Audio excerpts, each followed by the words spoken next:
வணக்கம். இன்றைய வகுப்புல நம்ம பார்க்க போற தலைப்பு பிரிக்ஸ் நாடுகளின் குடியுரிமை, ஆட்சி மற்றும் நிர்வாக முறை. இந்த பிரிக்ஸ் நாடுகள் அப்படின்னு நம்ம எடுத்துக்கும் போது, நமக்கு முந்தைய வகுப்புல நம்ம பார்த்த மாதிரி இந்த பிரிக்ஸ் அமைப்புல வந்து மொத்தம் 5 நாடுகள் இருக்கு.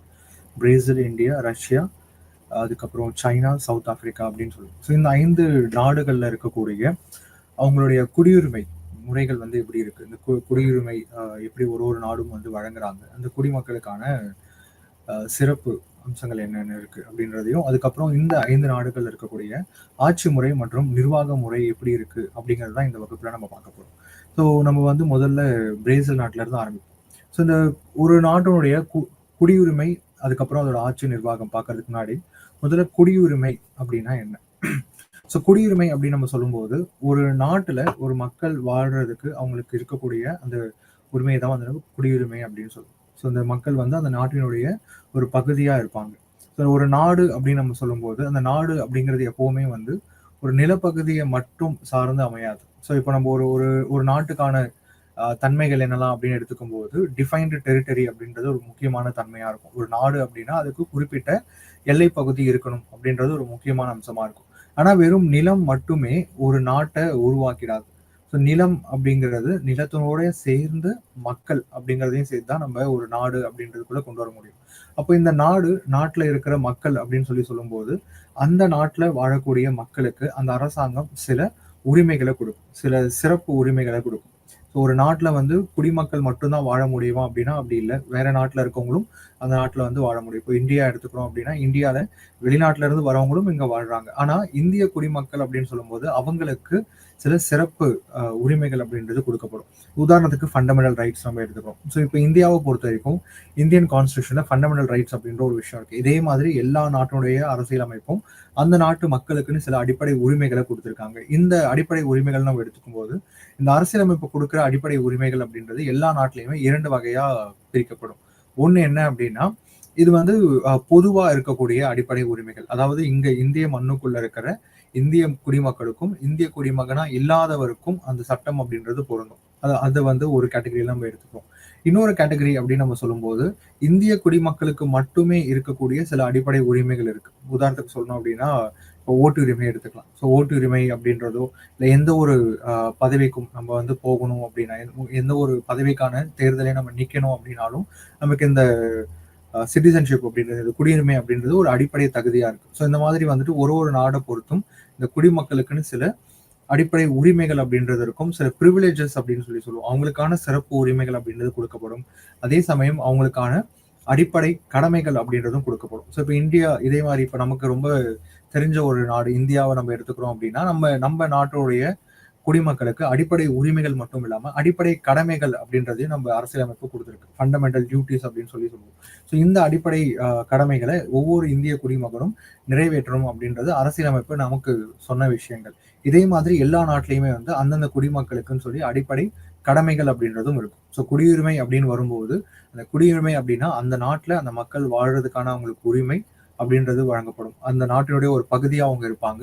அந்த நாட்டினுடைய அரசியலமைப்பு அவங்களுக்கான சில அடிப்படை உரிமைகளையும், சில சிறப்பு உரிமைகளையும், அதுக்கப்புறம் அடிப்படை கடமைகளையும் வந்து வழங்கியிருக்கும். இப்ப இந்த குடியுரிமை அப்படின்னு எடுத்துக்கும் போது, இந்த குடியுரிமை ஒரு நாட்டினுடைய ஒரு பகுதியா நம்ம இருக்கிறோம் அப்படின்னா, இந்த குடியுரிமை நமக்கு எப்படி கிடைக்கும்? இந்த குடியுரிமை நம்ம எப்படி வாங்குறது? ஸோ ஒரு ஒரு நாடை பொறுத்தும் இது அதுக்கான சட்டங்கள் அப்படின்றது வேறுபடும். ஆனா பொதுவா நம்ம எடுத்துக்கும் போது, குடியுரிமை அப்படின்னு வரும்போது, குடியுரிமையை நம்ம வாங்குறதுக்கு நமக்கு நிறைய வழிகள் இருக்கு. உதாரணத்துக்கு சொல்லணும் அப்படின்னா, இப்ப நம்ம நாட்டுல நம்ம வந்து நம்ம நாட்டினுடைய குடிமக்களா நம்ம இருக்கிறோம் அப்படின்னா, நம்ம அரசாங்கத்துக்கு எந்த விதமான ஒரு விண்ணப்பம் செலுத்தி இந்த குடியுரிமையை வந்து நம்ம வாங்கல. அதுக்கு பதிலா நம்ம இந்த மண்ணுல பிறந்தோம் அப்படின்றது அடிப்படையிலேயே நம்ம எல்லாருமே தானாகவே இந்திய குடிமக்களா ஆகிடுறோம். ஸோ இதை வந்து நம்ம பை பர்த் அப்படின்னு சொல்லுவோம். ஸோ இந்திய மண்ணுக்குள்ள வந்து நம்ம பிறக்கிறோம் அப்படின்னா நம்ம இந்தியாவுடைய குடிமக்களா ஆக முடியும். தானாவே வந்து நம்ம ஆயிடுவோம். இதே மாதிரி ஒரு ஒரு நாட்டிலையும் இந்த பை பர்த் அப்படின்ற ஒரு விஷயம் இருக்கு. அதாவது பிறப்பின் அடிப்படையில் குடியுரிமை வழங்குதல். அந்த அந்த நாட்டினுடைய எல்லைக்குள்ள ஒரு குழந்தை பிறந்தது அப்படின்னா, அந்த குழந்தை அந்த நாட்டினுடைய குடிமகனாவோ குடிமகளாவோ ஆகிறதுக்கான அம்சம் அப்படின்றது தானாகவே வந்துடும். இன்னொரு வகையில இந்த குடியுரிமையை நம்ம வாங்க முடியும். அது என்ன வகை அப்படின்னு சொல்லி பார்த்தோம் அப்படின்னா, பை டிசென்ட் அப்படின்னு சொல்லுவோம். அதாவது அந்த குழந்தையோட முன்னோர்கள், அவங்களோட அப்பா அம்மாவோ இல்ல அப்பா அம்மா அவங்களோட தாத்தா பாட்டி முன்னோர்கள் வந்து எந்த நாட்டையும் சேர்ந்தவங்களா இருந்தாங்க, அவங்க எந்த நாட்டுல பிறந்து வளர்ந்தாங்க, அவங்களுக்கு எந்த நாட்டுல குடியுரிமை இருக்கு அப்படின்றதன் அடிப்படையிலையும் வந்துட்டு அவங்களுக்கு இந்த ஒரு நாட்டினுடைய குடியுரிமை அப்படின்றது வழங்கப்படும். இது வந்து பை டிசென்ட் அப்படின்னு சொல்லுவோம். இன்னொரு கேட்டகரி பார்த்தோம் அப்படின்னா பை நேச்சுரலைசேஷன். பை நேச்சுரலைசேஷன் அப்படின்னு சொல்லும்போது இது அந்த ஒரு குழந்தை அந்த ஒரு நபர் வேற ஒரு நாட்டுல பிறந்து வளர்ந்திருக்கலாம், வேற ஒரு நாட்டினுடைய குடிமகனாவோ குடிமகளாவோ இருக்கலாம். ஆனா அவங்க வேற ஒரு நாட்டுக்கு அவங்க வாழ்வாதாரத்துக்காகவோ இல்ல ஏதோ ஒரு காரணத்துக்காகவோ ஒரு நாட்டுக்கு போறாங்க. அவங்க அந்த நாட்டிலேயே குடியேறணும் அப்படின்னு சொல்லி நினைக்கும் போது அந்த நாட்டினுடைய சட்டதிட்டங்களுக்கு அந்த சட்டதிட்டங்கள் வந்து என்ன விதமான குவாலிஃபிகேஷன்ஸை ப்ரிஸ்கிரைப் பண்ணுதோ அந்த குவாலிஃபிகேஷன்ஸை அவங்க மீட் பண்ணும்போது அந்த நாட்டுடைய அரசாங்கத்துக்கிட்ட ஒரு அப்ளிகேஷனை கொடுத்து அவங்க அந்த நாட்டினுடைய குடிமகனா மாறிக்க முடியும். ஸோ அவங்க அந்த நாட்டினுடைய குடிமகனா மாறும்போது அவங்களோட முந்தைய நாட்டினுடைய குடியுரிமை அப்படின்றது ஆட்டோமேட்டிக்காவே அவங்க கிட்ட இருந்து பறிக்கப்படும். ஏன்னா ஒரு நபர் வந்து ஒரே தடவை 2 நாட்டினுடைய குடிமகனா வந்து இருக்க முடியாது. அப்போ ஒரு புது நாட்டினுடைய குடிமகனா நம்ம ஆகணும், நம்ம விருப்பப்பட்டு நம்ம அந்த நாட்டினுடைய குடிமகனா ஆகுறோம் அப்படின்னா நம்மளோட முந்தைய குடியுரிமை வேற ஒரு நாட்டுல இருக்கக்கூடிய நம்மளோட முந்தைய குடியுரிமை அப்படின்றது தானாகவே நம்ம கிட்ட இருந்து பறிக்கப்படும். ஸோ குடியுரிமை அப்படின்றது இதுதான். குடியுரிமை அப்படின்னா என்னன்னு பார்த்தோம். குடியுரிமை வந்து நமக்கு மொத்தம் 3 வழிகளை நம்ம வாங்க முடியும்.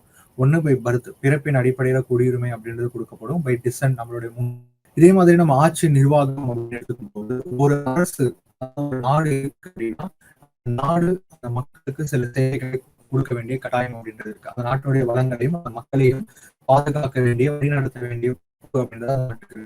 இப்ப இந்த கடமைகள் செய்யறதுக்கு ஒரு கருவி அப்படின்றது அமைப்பு அப்படின்றது தேவை. அந்த அமைப்பு தான் வந்து நம்ம இங்க அரசாங்கம் அப்படின்னு சொல்றோம். ஆட்சி முறை நிர்வாகம் அப்படின்னு. அரசாங்கம் அப்படின்றது எல்லா நாட்டிலையும் கண்டிப்பா இருக்க வேண்டிய இருக்கிற ஒரு விஷயம் அப்படின்னு சொல்லலாம். எல்லா நாடுலயும் இருக்கு அப்படின்றப்போ இந்த எல்லா அரசாங்கமும் ஒன்னா அப்படின்னு நம்ம கேட்டா இல்லை அப்படின்னு சொல்லுவோம். ஏன் அப்படின்னா அரசாங்க ஆட்சி முறைகள் அப்படின்றது ஒரு ஒரு நாட்டுக்கு ஏற்ற மாதிரி மாறும். உதாரணத்துக்கு சொன்னோம் அப்படின்னா இப்ப இந்த பிரிக்ஸ் அமைப்புலயே நம்ம எடுத்துக்கலாம். இந்த பிரிக்ஸ் அமைப்புல இந்தியாவை நம்ம எடுத்துக்கிறோம் அப்படின்னா இந்தியா வந்து ஒரு ஜனநாயக நாடு. இங்க பார்லிமெண்டரி சிஸ்டம் கவர்மெண்ட் வந்து இருக்கு. பார்லிமெண்டரி சிஸ்டம் அப்படின்னா இங்க ஹெட் ஆஃப் தி கவர்மெண்ட், ஒரு அரசாங்கத்தினுடைய தலைவர் அப்படின்றவர் வந்து பிரதமர் தான். ஸோ இதே மாதிரி நம்ம வேற ஒரு நாடு, இப்போ சைனா எடுத்துக்கிறோம் அப்படின்னா சைனாவை பொறுத்த வரைக்கும் அங்க யாரு அந்த நாட்டினுடைய தலைவர், அரசாங்கத்தினுடைய தலைவர் அப்படின்னு எடுத்துக்கிறோம்னா அது பிரசிடென்ட். இதே மாதிரி தான் பிரேசிலையும் பிரசிடென்ட் தான் வந்துட்டு இருப்பாரு. அதே மாதிரி ரஷ்யாவை எடுத்துக்கிறோம், ரஷ்யாலையும் வந்து பிரசிடென்ட்.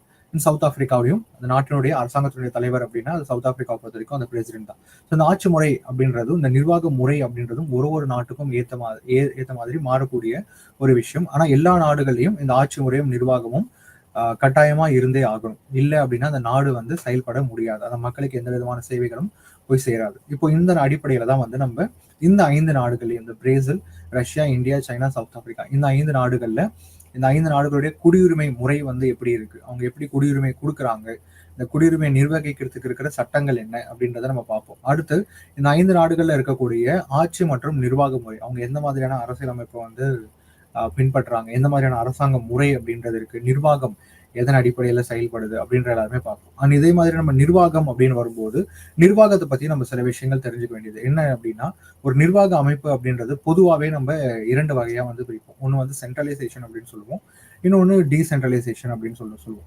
ஸோ சென்ட்ரலைசேஷன் அப்படின்னா ஒரு நாட்டினுடைய ஒரு அரசாங்க முறையினுடைய ஒட்டுமொத்த அதிகாரங்களும் ஒரு இடத்துல குவிக்கப்பட்டிருந்தா அதை வந்து நம்ம சென்ட்ரலைசேஷன் அப்படின்னு சொல்லுவோம். டீசென்ட்ரலைசேஷன் அப்படின்னா ஒரு நாட்டினுடைய அரசுக்கான அதிகாரங்கள் அப்படின்றது அந்த அமைப்பினுடைய பல்வேறு நிலைகள்ல பிரித்து கொடுக்கப்பட்டிருந்தா அதை நம்ம டீசென்ட்ரலைஸ்டு கவர்மெண்ட் சிஸ்டம் அப்படின்னு சொல்லுவோம். ஸோ இந்த 5 நாடுகள்லையும் இந்த விஷயங்களை நம்ம பார்க்க முடியும். ஸோ சில நாடுகள் வந்து ரொம்ப சென்ட்ரலைஸ்டா அப்படின்னா மத்திய அரசுக்கு அதிக அளவிலான அதிகாரங்கள் இருக்கக்கூடும். பட் இதுவே சில நாடுகளை நம்ம பார்க்குறோம் அப்படின்னா அங்க மாநில அளவுல உள்ளாட்சி அளவுல இருக்கக்கூடிய அமைப்புகளுக்கும் அதிகாரம் அப்படின்றது பகிர்ந்தளிக்கப்பட்டிருக்கும். ஸோ இந்த மாதிரியான ஒரு முறையை வந்து நிர்வாக முறையை நம்ம பார்க்க முடியும், ஆட்சி முறை நிர்வாக முறையை பார்க்க முடியும். இன்னொரு முக்கியமான விஷயம் என்ன அப்படின்னா, நம்ம வந்து இந்த நிர்வாக வசதிக்காக நம்ம நிலங்களை எதன் அடிப்படையில வந்து பிரிக்கிறோம் அப்படிங்கிற ஒரு விஷயம். இப்போ இந்தியா முதற்கொண்டு எல்லா நாடுகளும் எடுத்துக்கிறோம் அப்படின்னா இந்தியா ஒரு பெரிய நிலப்பகுதியா இருக்கும்போது நம்ம அந்த பிரிக்ஸ்ல இருக்கக்கூடிய எந்த ஒரு நாடு வேணாலும் எடுத்துக்கலாம். அவங்க எல்லாமே நிலப்பகுதியில பார்த்தோம் அப்படின்னா பெரிய நிலப்பகுதிகளா இருப்பாங்க. அப்போ அவ்வளவு பெரிய நிலப்பகுதியும் ஒரே ஒரு அரசாங்கம் மட்டுமே ஆள முடியுமா அப்படின்னா அது வந்து ரொம்ப கடினமான ஒரு விஷயம். ஏன்னா மக்களுக்கு சேர வேண்டிய சேவைகள் நேரடியா போய் சேர்றதுல நிறைய சிரமங்கள் அப்படின்றது வரும். அந்த ஒரே ஒரு அரசாங்க முறை இவ்வளவு பெரிய நிலப்பகுதியை தன்னோட கட்டுப்பாட்டுல வச்சிருக்கிறது ரொம்ப ரொம்ப கஷ்டம். அந்த மக்களுக்கான சேவைகளை கொடுக்கறதும் ரொம்ப கஷ்டம். அப்போ இந்த இடத்துல நம்ம என்ன பண்றோம் அப்படின்னா, இந்த அரசு ஒரு ஒரு அரசும் நிர்வாக வசதிக்காக அவங்களோட நிலங்களை வந்து பல்வேறு பகுதிகளா வந்து பிரிக்கிறாங்க. உதாரணத்துக்கு நம்ம இந்தியாவை எடுத்துப்போம். இந்தியாவை நம்ம சொல்லும்போது இந்தியாவில் இருக்க நிலப்பகுதிகளை நம்ம பல்வேறு மாநிலங்களா வந்து பிரிச்சிருக்கோம். ஸ்டேட் கவர்மெண்ட் அப்படின்னு சொல்லுவோம்.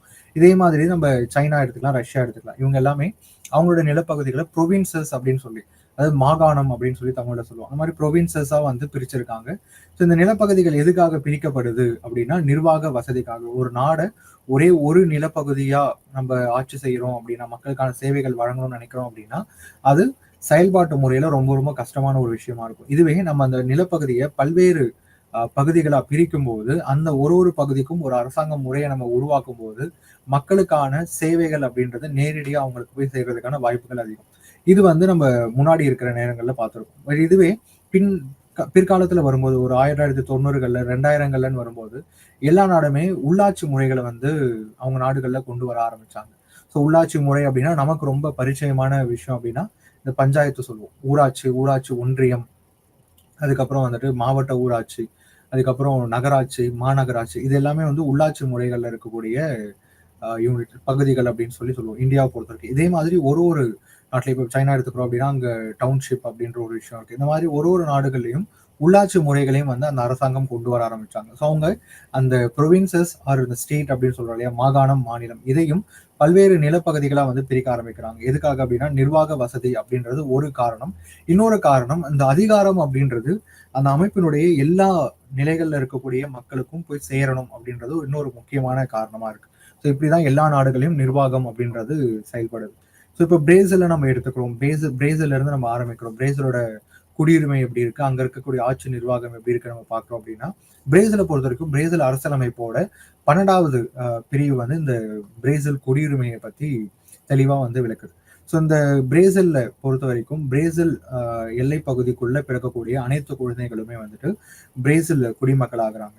அடுத்து இந்த தூதரக அதிகாரிகளுக்கு பிறக்கிற குழந்தைகள் தவிர பிரேசில் குடிமக்களுக்கு பிறந்த குழந்தைகள் பிரேசில் தூதரகத்தில் பதிவு செய்வதன் மூலமோ அல்லது பிரேசில் நீதிபதி முன் ஆஜராவதன் மூலமோ பிரேசில் குடிமக்களா ஆயிக்கலாம். ஸோ இப்ப இந்த கேஸ் வந்து யாருக்காக அப்படின்னா, அவங்க ஒரு குழந்தையோட தாய் தந்தை பிரேசில் குடிமகனா இருந்து அந்த குழந்தை நாட்டுக்கு வெளியில, நாட்டினுடைய நிலப்பகுதிக்கு வெளியில பிறக்கும் போது அந்த குழந்தைய அவங்க பிரேசில் குடிமகனாவே வந்து பதிவு செஞ்சுக்கலாம். அதுக்கான ப்ரொவிஷன் தான் அது. அடுத்து இந்த பிரேசில் சட்டம் அப்படின்றது வந்து ரோமானிய சட்டங்களை தழுவி அதோடைய ஐடியாலஜியை பேஸ் பண்ணி தான் வந்துட்டு பிரேசிலிய சட்டம் அப்படின்றதும் வந்து தயாரிக்கப்பட்டிருந்தது. அண்ட் இந்த பிரேசிலை பொறுத்த வரைக்கும் இன்னொரு முக்கியமான விஷயம் என்ன அப்படின்னா, இந்த பிரேசில் வந்து சர்வதேச நீதிமன்றத்தோட அதிகார வரம்பை வந்து ஏத்துக்காத ஒரு நாடா இருக்கு. இந்த சர்வதேச நீதிமன்றம் அப்படின்றது என்னன்னா இன்டர்நேஷனல் கோர்ட் ஆஃப் ஜஸ்டிஸ் அப்படின்னு சொல்லுவோம்.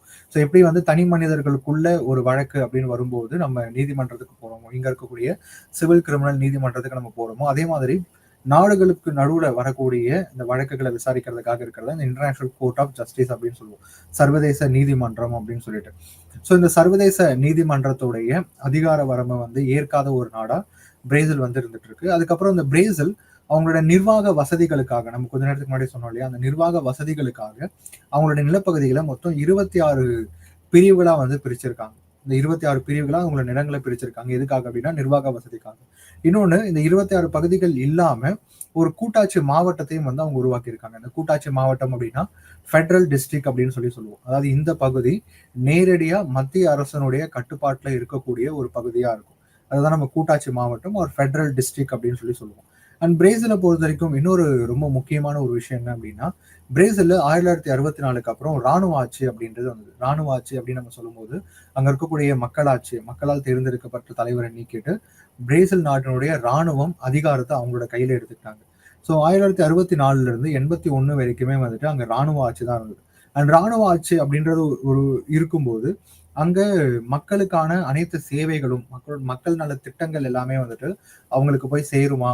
மக்கள் நலன் தான் அந்த அரசுக்கு ரொம்ப முக்கியமா அப்படின்னா, அப்படி இருக்கணுன்ற அவசியம் இல்ல. ஏன்னா ராணுவ ஆட்சி வர்றதுக்கு காரணமே அதிகாரத்த அவங்க கைப்பற்றணும் அப்படின்றதுக்காக தான். மக்கள கட்டுப்பாட்டுக்குள்ள வைக்கணும் அப்படின்றதுக்காக தான். ஸோ அப்ப மக்களையும், அந்த நாட்டையும் கட்டுப்படுத்தணும் அப்படின்னு நினைக்கிற ஒரு அரசு முறை, அந்த மக்களுக்கான எல்லா விதமான சேவைகளையும், நலத்திட்டங்களையும் கொண்டு போய் குடுக்கும் அப்படின்னு நம்ம எதிர்பார்க்க முடியாது. அப்ப 1964ல இருந்து 81 வரைக்குமே வந்து அங்க ராணுவ ஆட்சி அப்படின்றது தான் இருக்கு. இந்த ராணுவ ஆட்சினாலேயே நம்ம பிரேசில்ல வந்து ரொம்ப ஒரு ஒரு கலவரமான, ஒரு குழப்பமான ஆட்சி முறை இருக்கிறத வந்து பார்க்க முடியும். அதுக்கப்புறம் 1981க்கு அப்புறம் 82ல வந்து அங்க தேர்தல் நடக்குது. மக்களால் தேர்ந்தெடுக்கப்பட்ட தலைவர்கள் மீண்டும் அரசாங்கத்தை வழி நடத்துறதுக்காக வராங்க. அதுக்கப்புறம் பிரசிடென்ட் எலெக்ட் பண்றாங்க. ஸோ 1988க்கு அப்புறம் அந்த எலெக்டட் பிரசிடென்ட்ஸ் எல்லாருமே வந்து அவங்களுக்கான ஒரு பொருளாதார கொள்கைகள் கொண்டு வந்து, அவங்களுக்கான ஒரு அரசியல் அமைப்பு, சமூக கொள்கைகளை கொண்டு வந்து அந்த நாட்டை மேல கொண்டு வர்றதுக்காக முயற்சி பண்ணிட்டு இருந்தாங்க. அடுத்து இந்த பிரேசிலை பொறுத்த வரைக்கும், இந்த பிரேசில் பிரசிடென்ட் அப்படின்னு நம்ம சொல்லுவோம். அதிபர், ஜனாதிபதி அப்படின்னு சொல்லுவோம். அவர் குடியரசுத் தலைவர் அப்படின்னு சொல்லுவோம். இந்த நாட்டையை பொறுத்த வரைக்கும், பிரேசிலை பொறுத்த வரைக்கும் அந்த அதிபருக்கு தான், ஜனாதிபதிக்கு தான் வந்துட்டு முழு அதிகாரங்களும் இருக்கு. ஆனா ஜனாதிபதி அப்படின்ற பொறுப்புல இருக்கக்கூடிய நபர் அந்த நாட்டினுடைய ராணுவத்தின் தலைவராகவும் இருக்காரு. அதான் நம்ம தலைமை தளபதி அப்படின்னு சொல்லுவோம். அந்த ராணுவத்தினுடைய தளபதிகளுக்கும் மேல இருக்கக்கூடிய ஒரு தளபதி தான் அந்த நாட்டினுடைய ஜனாதிபதி. இப்ப இதே விஷயம் தான் நமக்கு மற்ற நாடுகளுக்கும் பொருந்தும். உதாரணத்துக்கு வந்து நம்ம ரஷ்யா எடுத்துக்கிறோம், இல்ல இந்தியா எடுத்துக்கிறோம், இல்ல சைனா எடுத்துக்கிறோம் அப்படின்னா, சவுத் ஆப்பிரிக்கா எடுத்துக்கிறோம் அப்படின்னாலும் எல்லா நாடுகள்லையும் மக்களால் தேர்ந்தெடுக்கப்பட்ட, நேரடியாகவோ மறைமுகமாகவோ மக்களால் தேர்ந்தெடுக்கப்பட்ட ஒரு தலைவர் தான் அந்த நாட்டினுடைய ராணுவத்தின் தலைவரா இருப்பாரு அப்படின்றது ஒரு முக்கியமான விஷயமா நம்ம எல்லா நாடுகள்லையும் பார்க்க முடியும். இப்போ பிரிக்ஸ்ல இருக்கக்கூடிய நாடுகள் நம்ம எடுத்துக்கிறோம் அப்படின்னா, இந்த 5 நாடுகளை நம்ம பார்த்தோம் அப்படின்னாலும் மக்களால் தேர்ந்தெடுக்கப்பட்ட தலைவர் தான் இந்த நாட்டினுடைய ராணுவத்தின் தலைவரா இருப்பாங்க. அதை நம்ம ஒரு நாடா பார்க்கும்போது உங்களுக்கே புரியும். அடுத்து அந்த நாட்டினுடைய அரசு நடத்தை மற்றும் செயலில் ஏற்படும் விலகல்களுக்கு எதிராக தண்டனை நடவடிக்கை எடுக்கவும் அந்த அதிபருக்கு முழு அதிகாரம் உண்டு. ஸோ இந்த நடத்தை செயலில் ஏற்படும் விலகல் அப்படின்றது என்னன்னா, அரசாங்கம் எப்படி செயல்படணும், அரசு முறையில இருக்கிறவங்க எப்படி செயல்படணும் அப்படின்றதுக்கு பல்வேறு விதிகள் அப்படின்றது இருக்கு. ஸோ இந்த விதிகளை மதிச்சு, இந்த விதிகளை பின்பற்றி ஒரு அரசு அதிகாரியோ, ஒரு அரசு முறையோ வந்து செயல்படும் போது எந்த விதமான பிரச்சனைகளும் இல்லை. சில நேரங்கள்ல இந்த சட்டங்களை மீறி, இந்த வழிமுறைகளை மீறி வேலை செய்யும் போது அங்க நிறைய குழப்பங்களும், நிறைய ஊழல்களும் நடக்கிறதுக்கு வாய்ப்பு இருக்கு. ஸோ இப்படி யாராவது ஒரு அமைப்போ, இல்ல ஒரு தனிநபரோ, அரசு கீழே வேலை செய்யக்கூடிய ஒரு தனிநபரோ அரசின் விதிகளை மீறி செயல்படும் போது, அரசின் கட்டுப்பாடுகளை மீறி செயல்படும் போது அவங்களை தண்டிக்கிறதுக்கான அதிகாரம் அப்படின்றது அந்த நாட்டினுடைய அதிபருக்கு இருக்கு. அடுத்து அந்த நாட்டினுடைய நிதிநிலை அறிக்கை. ஸோ நிதிநிலை அறிக்கை அப்படின்னா பட்ஜெட் அப்படின்னு சொல்லுவோம். ஸோ இந்த பட்ஜெட் அப்படிங்கிறதையும் நம்ம ஏற்கனவே கடந்த வகுப்புல வந்துட்டு ரொம்ப டீட்டெயில்டாவே வந்து எக்ஸ்பிளைன் பண்ணியிருக்கோம். Budgeting, auditing and accounting system அப்படின்னு சொல்லிட்டு கடந்த வகுப்புல ரொம்ப டீட்டெயில்டா எக்ஸ்பிளைன் பண்ணியிருக்கோம். ஸோ இந்த பட்ஜெட் அப்படின்னு வரும்போது பிரேசிலை பொறுத்த வரைக்கும் அந்த நாட்டினுடைய பட்ஜெட்டை தயாரிக்கிறதும், அந்த நாட்டினுடைய பட்ஜெட்டை அந்த நாட்டினுடைய நாடாளுமன்றத்துல சமர்ப்பிக்கிறதும் யாரு அப்படின்னா நாட்டுடைய அதிபர். அதிபருடைய இந்த நிதிநிலை அறிக்கையை பொறுத்துதான் அரசாங்கத்தின் அடுத்த ஓராண்டுக்கான செலவுகளுக்கான பணத்தை வந்து நாடாளுமன்றம் கொடுக்கும். அடுத்து இந்த பிரேசிலை பொறுத்த வரைக்கும் மிகவும் முன்முயற்சியான அதிபர்களால் ஒருவரான இந்த லூலா டா சில்வா, இவர் தான் வந்து இந்த நாட்டினுடைய ரொம்ப முன்மாதிரியான ஒரு 1982க்கு அப்புறம் அங்க ஜனநாயக ஆட்சி முறை திரும்பவும் கொண்டு வரப்பட்டதுக்கு அப்புறம் அந்த அதிபர்கள்ல இவர் ரொம்ப முக்கியமான ஒருத்தர். இவர் அந்த நாட்டினுடைய ரொம்ப முக்கியமான சமூக, பொருளாதார, அரசியல் பிரச்சனைகளை வந்துட்டு கையில் எடுக்கிறாரு. அதுல அவர் ரொம்ப முக்கியமா கவனம் செலுத்தினது எங்க அப்படின்னா, அந்த நாட்டுல வந்து பசி, வறுமை, அப்புறம் ஊட்டச்சத்து குறைபாடு, இது எல்லாத்துக்கும் எதிராக வந்து இந்த அதிபர் வந்து ரொம்ப முக்கியமா வேலை செஞ்சார் அப்படின்னு சொல்லலாம். ஒரு நாட்டினுடைய பசி, வறுமை, ஊட்டச்சத்து குறைபாடு அப்படின்னு வரும்போது இது மூணுமே ஒரு நாட்டினுடைய வளர்ச்சிக்கு, அது பொருளாதார வளர்ச்சியா இருந்தாலும், சமூக வளர்ச்சியா இருந்தாலும் அதுக்கு மிகவும் பெரிய முட்டுக்கட்டையா இருக்கக்கூடியது இந்த 3 விஷயங்கள் தான். பசி, வறுமை மற்றும் ஊட்டச்சத்து குறைபாடு அப்படின்றது. இப்ப இந்தியாவை நம்ம எடுத்துக்கிறோம் அப்படின்னா, நமக்கு ரொம்ப பரிச்சயமான ஒரு நாடுன்றாலும் நம்ம இந்தியாவை அடிக்கடி பயன்படுத்துறோம். ஸோ இந்தியாவை நம்ம எடுத்துக்கிறோம் அப்படின்னா, இங்கேயும் அந்த ஊட்டச்சத்து குறைபாடு அப்படின்ற ஒரு பிரச்சனை இருந்தது. இங்கேயும் பசி, வறுமை அப்படின்றது இது எல்லா நாடுகளையும் இருக்கக்கூடிய பிரச்சனை தான். ஸோ இப்போ இந்த ஊட்டச்சத்து குறைபாடு அப்படின்னு நம்ம எடுத்துக்கும் போது, இந்தியாவை பொறுத்த வரைக்கும் இந்த ஊட்டச்சத்து குறைபாடு இந்த ஒரு பிரச்சனையை வந்து அணுகிறதுக்காக நம்ம அரசாங்கம் இந்த ஆரம்பத்துல வந்து மதிய உணவு திட்டம் அப்படின்னு கொண்டு திட்டத்தை வந்து சத்துணவு திட்டம் அப்படின்னு சொல்லி மாத்தினாங்க. பள்ளி குழந்தைகளுக்கு ஒரு நாளும் அவங்களுடைய மதிய உணவுல இவ்வளவு குறிப்பிட்ட அளவுக்கான ஊட்டச்சத்து அப்படின்றது கிடைக்கணும் அப்படின்றதுக்காக இந்த சத்துணவு திட்டம் அப்படின்ற ஒண்ணு கொண்டு வந்தாங்க. இந்த சத்துணவு திட்டத்தோட முக்கியமான நோக்கமே வந்து இந்த ஊட்டச்சத்து குறைபாடு அப்படின்ற இந்த ஒரு பிரச்சனையை அட்ரஸ் பண்ணணும் அப்படிங்கிறது தான். ஸோ இது வந்து நம்ம பிரேசிலை பத்தி பார்க்கிறோம். அடுத்து நம்ம இந்த பிரேசில் வந்துட்டு உள்ளாட்சி முறைகளை பத்தி நம்ம கொஞ்ச நேரத்துக்கு முன்னாடி ரொம்ப தெளிவா எக்ஸ்பிளைன் பண்ணியிருந்தோம். ஒரு நிர்வாக முறை இருக்கு அப்படின்னா அந்த நிர்வாகம் எப்படிலாம் பிரிக்கப்பட்டிருக்கு. இப்போ டீசென்ட்ரலைஸ்டு சிஸ்டம் அப்படின்னா ஒரு சென்ட்ரல் கவர்மெண்ட், அது கீழே ஸ்டேட் ஆர் ப்ரொவின்ஷியல் கவர்மெண்ட் இருக்கும், அதுக்கு கீழே லோக்கல் பாடிஸ் அப்படின்றது இருக்கும். பிரேசில்லையும் இந்த லோக்கல் பாடிஸ் அப்படின்றது இருக்கு. ஸோ பிரேசில் பார்த்தோம் அப்படின்னா அந்த அந்த அரசாங்க முறை அப்படின்றது 3 படிநிலைகளா வந்து பிரிஞ்சிருக்கு. ஒன்று யூனியன், இன்னொன்று வந்து மாநிலம், இன்னொன்று வந்து இந்த நகரங்கள் அல்லது உள்ளாட்சி அமைப்புகளா வந்துட்டு மொத்தம் 3 அடுக்குல வந்து பிரிஞ்சிருக்கு. ஸோ அந்த நாட்டினுடைய உச்சபட்ச அதிகாரம் அப்படின்றது யூனியன் கிட்ட இருக்கும், யூனியன் கவர்மெண்ட் கிட்ட இருக்கும், ஒன்றிய அரசு அப்படின்னு சொல்லுவோம். இந்த ஒன்றிய அரசுக்கு கீழே பார்த்தோம் அப்படின்னா பல்வேறு மாநில அரசுகள் இருக்கும். அந்த ஒரு மாநில நிலப்பகுதியும் வந்துட்டு பல்வேறு உள்ளாட்சி அமைப்புகளா பிரிஞ்சிருக்கும். உள்ளாட்சி அமைப்புகள் அப்படின்னு வரும்போது ரொம்ப வளர்ச்சி அடைந்த பகுதிகளை வந்து நம்ம நகரங்கள் அப்படின்னு சொல்லுவோம். வளர்ச்சி குறைவா இருக்கக்கூடிய பகுதிகளை வந்து உள்ளூர் ஆட்சி முறை அப்படின்னு சொல்லுவோம், கிராமங்கள் அப்படின்னு சொல்லி நம்ம சொல்லுவோம். ஸோ இந்த மாதிரி வந்துட்டு அரசாங்க முறையை பிரேசில்ல 3ஆ பிரிச்சிருக்காங்க. இது வந்து ஒரு நல்ல அரசாங்க முறை அப்படின்னு நம்ம சொல்லலாம். ஏன் அப்படின்னா அதிகாரம் ஒரு அரசாங்கத்தினுடைய பல்வேறு படிநிலைகள்ல பிரிச்சு கொடுக்கும்போது அந்த அதிகாரத்துல பங்கெடுக்கிறதுக்கான வாய்ப்புகள் அப்படின்றது பரவலாக்கப்படும். அப்போ ஒரு உள்ளாட்சி முறை இருக்கு அப்படின்னா, இப்ப என்னோட கிராமம் இருக்கு அப்படின்னா அந்த கிராமத்தினுடைய ஆட்சி முறையில நான் பங்கெடுக்கிறதுக்கான வாய்ப்பு அப்படின்றது எனக்கு ஏற்படுத்தி கொடுக்கப்படுது. அது மட்டும் இல்லாம அந்த ஒரு அரசு அமைப்பினுடைய, அதாவது உள்ளாட்சி அமைப்பினுடைய வேலை அந்த ஒரு குறிப்பிட்ட சின்ன நிலப்பகுதியோட மேம்பாடு அப்படின்னு சொல்லும் போதும் அவங்க ரொம்ப எஃபிஷியண்டா ஒர்க் பண்றதுக்கான வாய்ப்புகள் அதிகமா இருக்கும். ஸோ அதனாலதான் டீசென்ட்ரலைஸ்டு சிஸ்டம் நம்ம ரொம்ப ஒரு ஹெல்த்தியான கவர்மெண்ட் சிஸ்டம் அப்படின்னு சொல்றோம். ஸோ அதே மாதிரி ஒரு சிஸ்டம் பிரேசிலையும் இருக்கு. அடுத்து நம்ம ரஷ்யா எடுத்துக்கோம். ஸோ ரஷ்யா பொறுத்த வரைக்கும் நம்ம ரஷ்யாவை பத்தி நிறைய விஷயம் பேசியிருந்தாலும் நம்ம எப்பவுமே சொல்ற ஒரு விஷயம் என்ன அப்படின்னா, ரஷ்யா அப்படின்றது வந்து ஒரு கம்யூனிஸ்ட் அரசு முறை இருந்த ஒரு நாடு மற்றும் அங்க சர்வதிகார ஆட்சி முறை அப்படின்றதும் இருந்தது. ஸோ 1917க்கு முன்னாடியுமே வந்துட்டு அங்க மொனார்கியல் சிஸ்டம் இருந்தது. அதுக்கப்புறம் வந்துட்டு அங்க ஒரு புரட்சி நடக்குது. புரட்சிக்கு அப்புறம் வந்துட்டு கம்யூனிஸ்ட் கட்சி அங்க ஆட்சிக்கு வராங்க. அவங்க ஒரு சர்வதிகார ஆட்சி முறையை தான் கொண்டு வராங்க. அங்க கம்யூனிஸ்ட் கவர்மெண்ட் இருக்கும்போது அங்க ஜனநாயகம் அப்படின்ற ஒரு விஷயம் கிடையாது. அந்த கம்யூனிஸ்ட் கட்சியை தான் வந்துட்டு அந்த அரசாங்கத்தையும் நடத்திட்டு இருக்காங்க. ஸோ அந்த கட்சியில இருக்கிறவங்களே தான் அந்த அரசாங்கத்திலையும் இருக்கிறாங்க. அப்ப அங்க வந்துட்டு ஒரு சர்வதிகார ஆட்சி முறையை நம்ம பார்க்க முடியுது. இது ரெண்டுமே அந்த நாட்டினுடைய ஆட்சி மற்றும் நிர்வாக முறையை அதிக அளவுல பாதிக்கக்கூடிய காரணிகளா இருக்கு. அடுத்து இந்த ரஷ்ய குடியுரிமை வந்து எப்படி கிடைக்கும் மக்களுக்கு அப்படின்னு பார்க்கும்போது அதுக்கு பல்வேறு வழிமுறைகள் வந்து ரஷ்யால கொடுக்கப்பட்டிருக்கு. அதுல ரொம்ப முக்கியமான ஒண்ணு, ஒரு விண்ணப்பதாரர் ரஷ்ய மொழியை பேச வேண்டும் அப்படின்றது ஒரு முக்கியமான குவாலிஃபிகேஷனா இந்த இடத்துல இருக்கு. ஒரு யார் வந்து ரஷ்ய குடியிருப்பை வாங்குறதுக்கு விண்ணப்பிக்கிறாங்களோ அந்த விண்ணப்பதாரர் கண்டிப்பா ரஷ்ய மொழி பேசணும். அதுக்கப்புறம் அதிகாரப்பூர்வ வருமான ஆதாரம் வந்து அவங்களுக்கு அந்த நாட்டுல இருக்கணும். அது நான் வந்து இந்த நாட்டுல வேலை செய்யறேன், நான் இந்த நாட்டுல வருமானம் ஈட்டுறேன், இந்த அரசுக்கு என்னோட வருமானத்துல இருந்து ஒரு குறிப்பிட்ட அளவை நான் வரியா கொடுக்குறேன் அப்படின்றத அவங்களால சொல்ல முடியும். ஸோ அதிகாரப்பூர்வமான வருமான ஆதாரம் அப்படின்றது அவங்களுக்கு அந்த நாட்டுல இருக்கணும். அடுத்து உண்மையான மற்றும் நேர்மையான வரி செலுத்துபவராகவும் அவர் இருக்கணும். அந்த நாட்டுல இருந்து அவர் பணம் ஈட்டுறாரு, ஒரு தொழில் செஞ்சோ ஒரு வேலை செஞ்சோ ஒரு பணம் ஈட்டுறாரு அப்படின்னா அதுல இருந்து அவரோட வருமானத்துல இருந்து அந்த அரசாங்கம் சொல்லக்கூடிய அளவுக்கான பணத்தை அவர் நேர்மையா அந்த அரசுக்கு வரியா கொடுக்கணும். அப்படி அவர் நேர்மையா வரி கொடுக்காம அந்த வரியை ஏமாத்துறாரு அப்படின்ற பட்சத்துல அது கண்டுபிடிக்கப்பட்டா அவரோட இந்த விண்ணப்பம் அப்படின்றத நிராகரிக்கப்படும். அவருக்கு வந்து ரஷ்ய குடியுரிமை அப்படின்றதும் கிடைக்காது.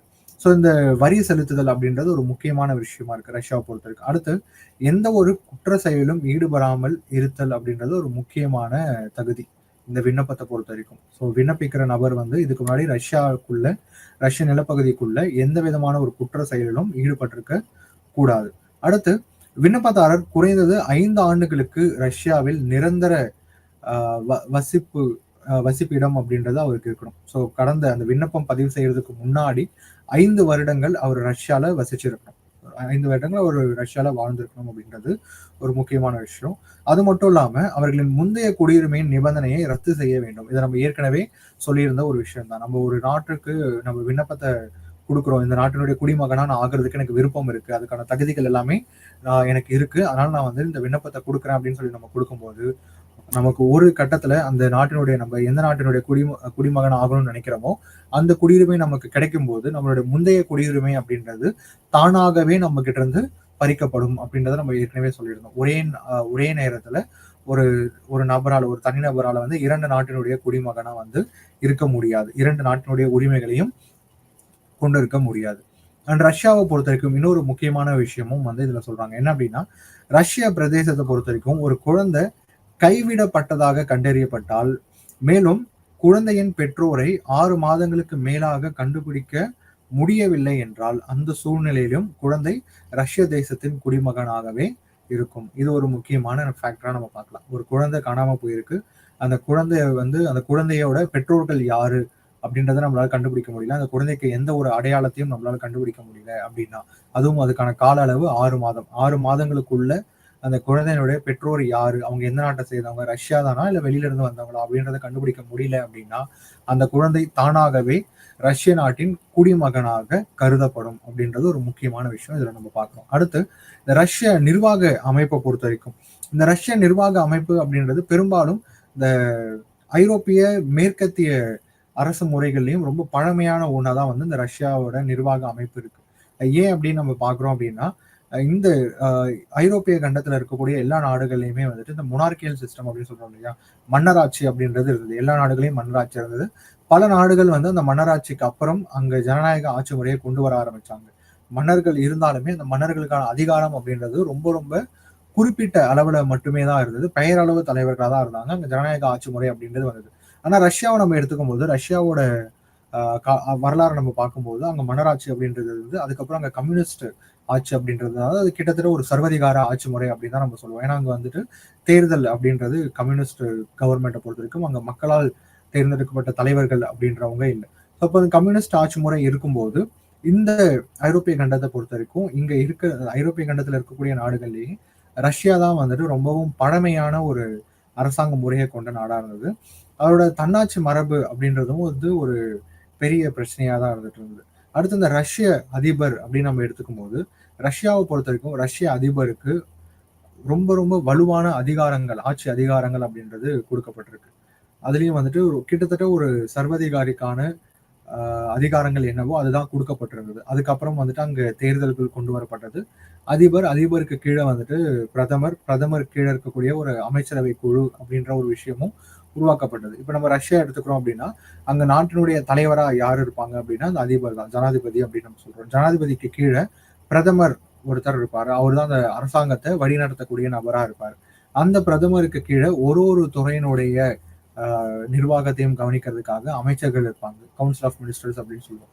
ஸோ இந்த அமைச்சர்கள் குழு அப்படின்றது மொத்தமாவே வந்துட்டு அந்த நாட்டினுடைய நாடாளுமன்றத்துக்கு பொறுப்பா இருப்பாங்க. அண்ட் இதுல இந்த நாட்டை பொறுத்த வரைக்கும் அரசாங்கத்தை பொறுத்த வரைக்கும் அந்த நாட்டினுடைய அனைத்து துறைகளை பொறுத்த வரைக்கும் அதிபர் அப்படின்றவர் தான் வந்துட்டு அதிக சக்தி வாய்ந்த அதிகாரம் வாய்ந்த ஒரு நபராக கருதப்படுவார்.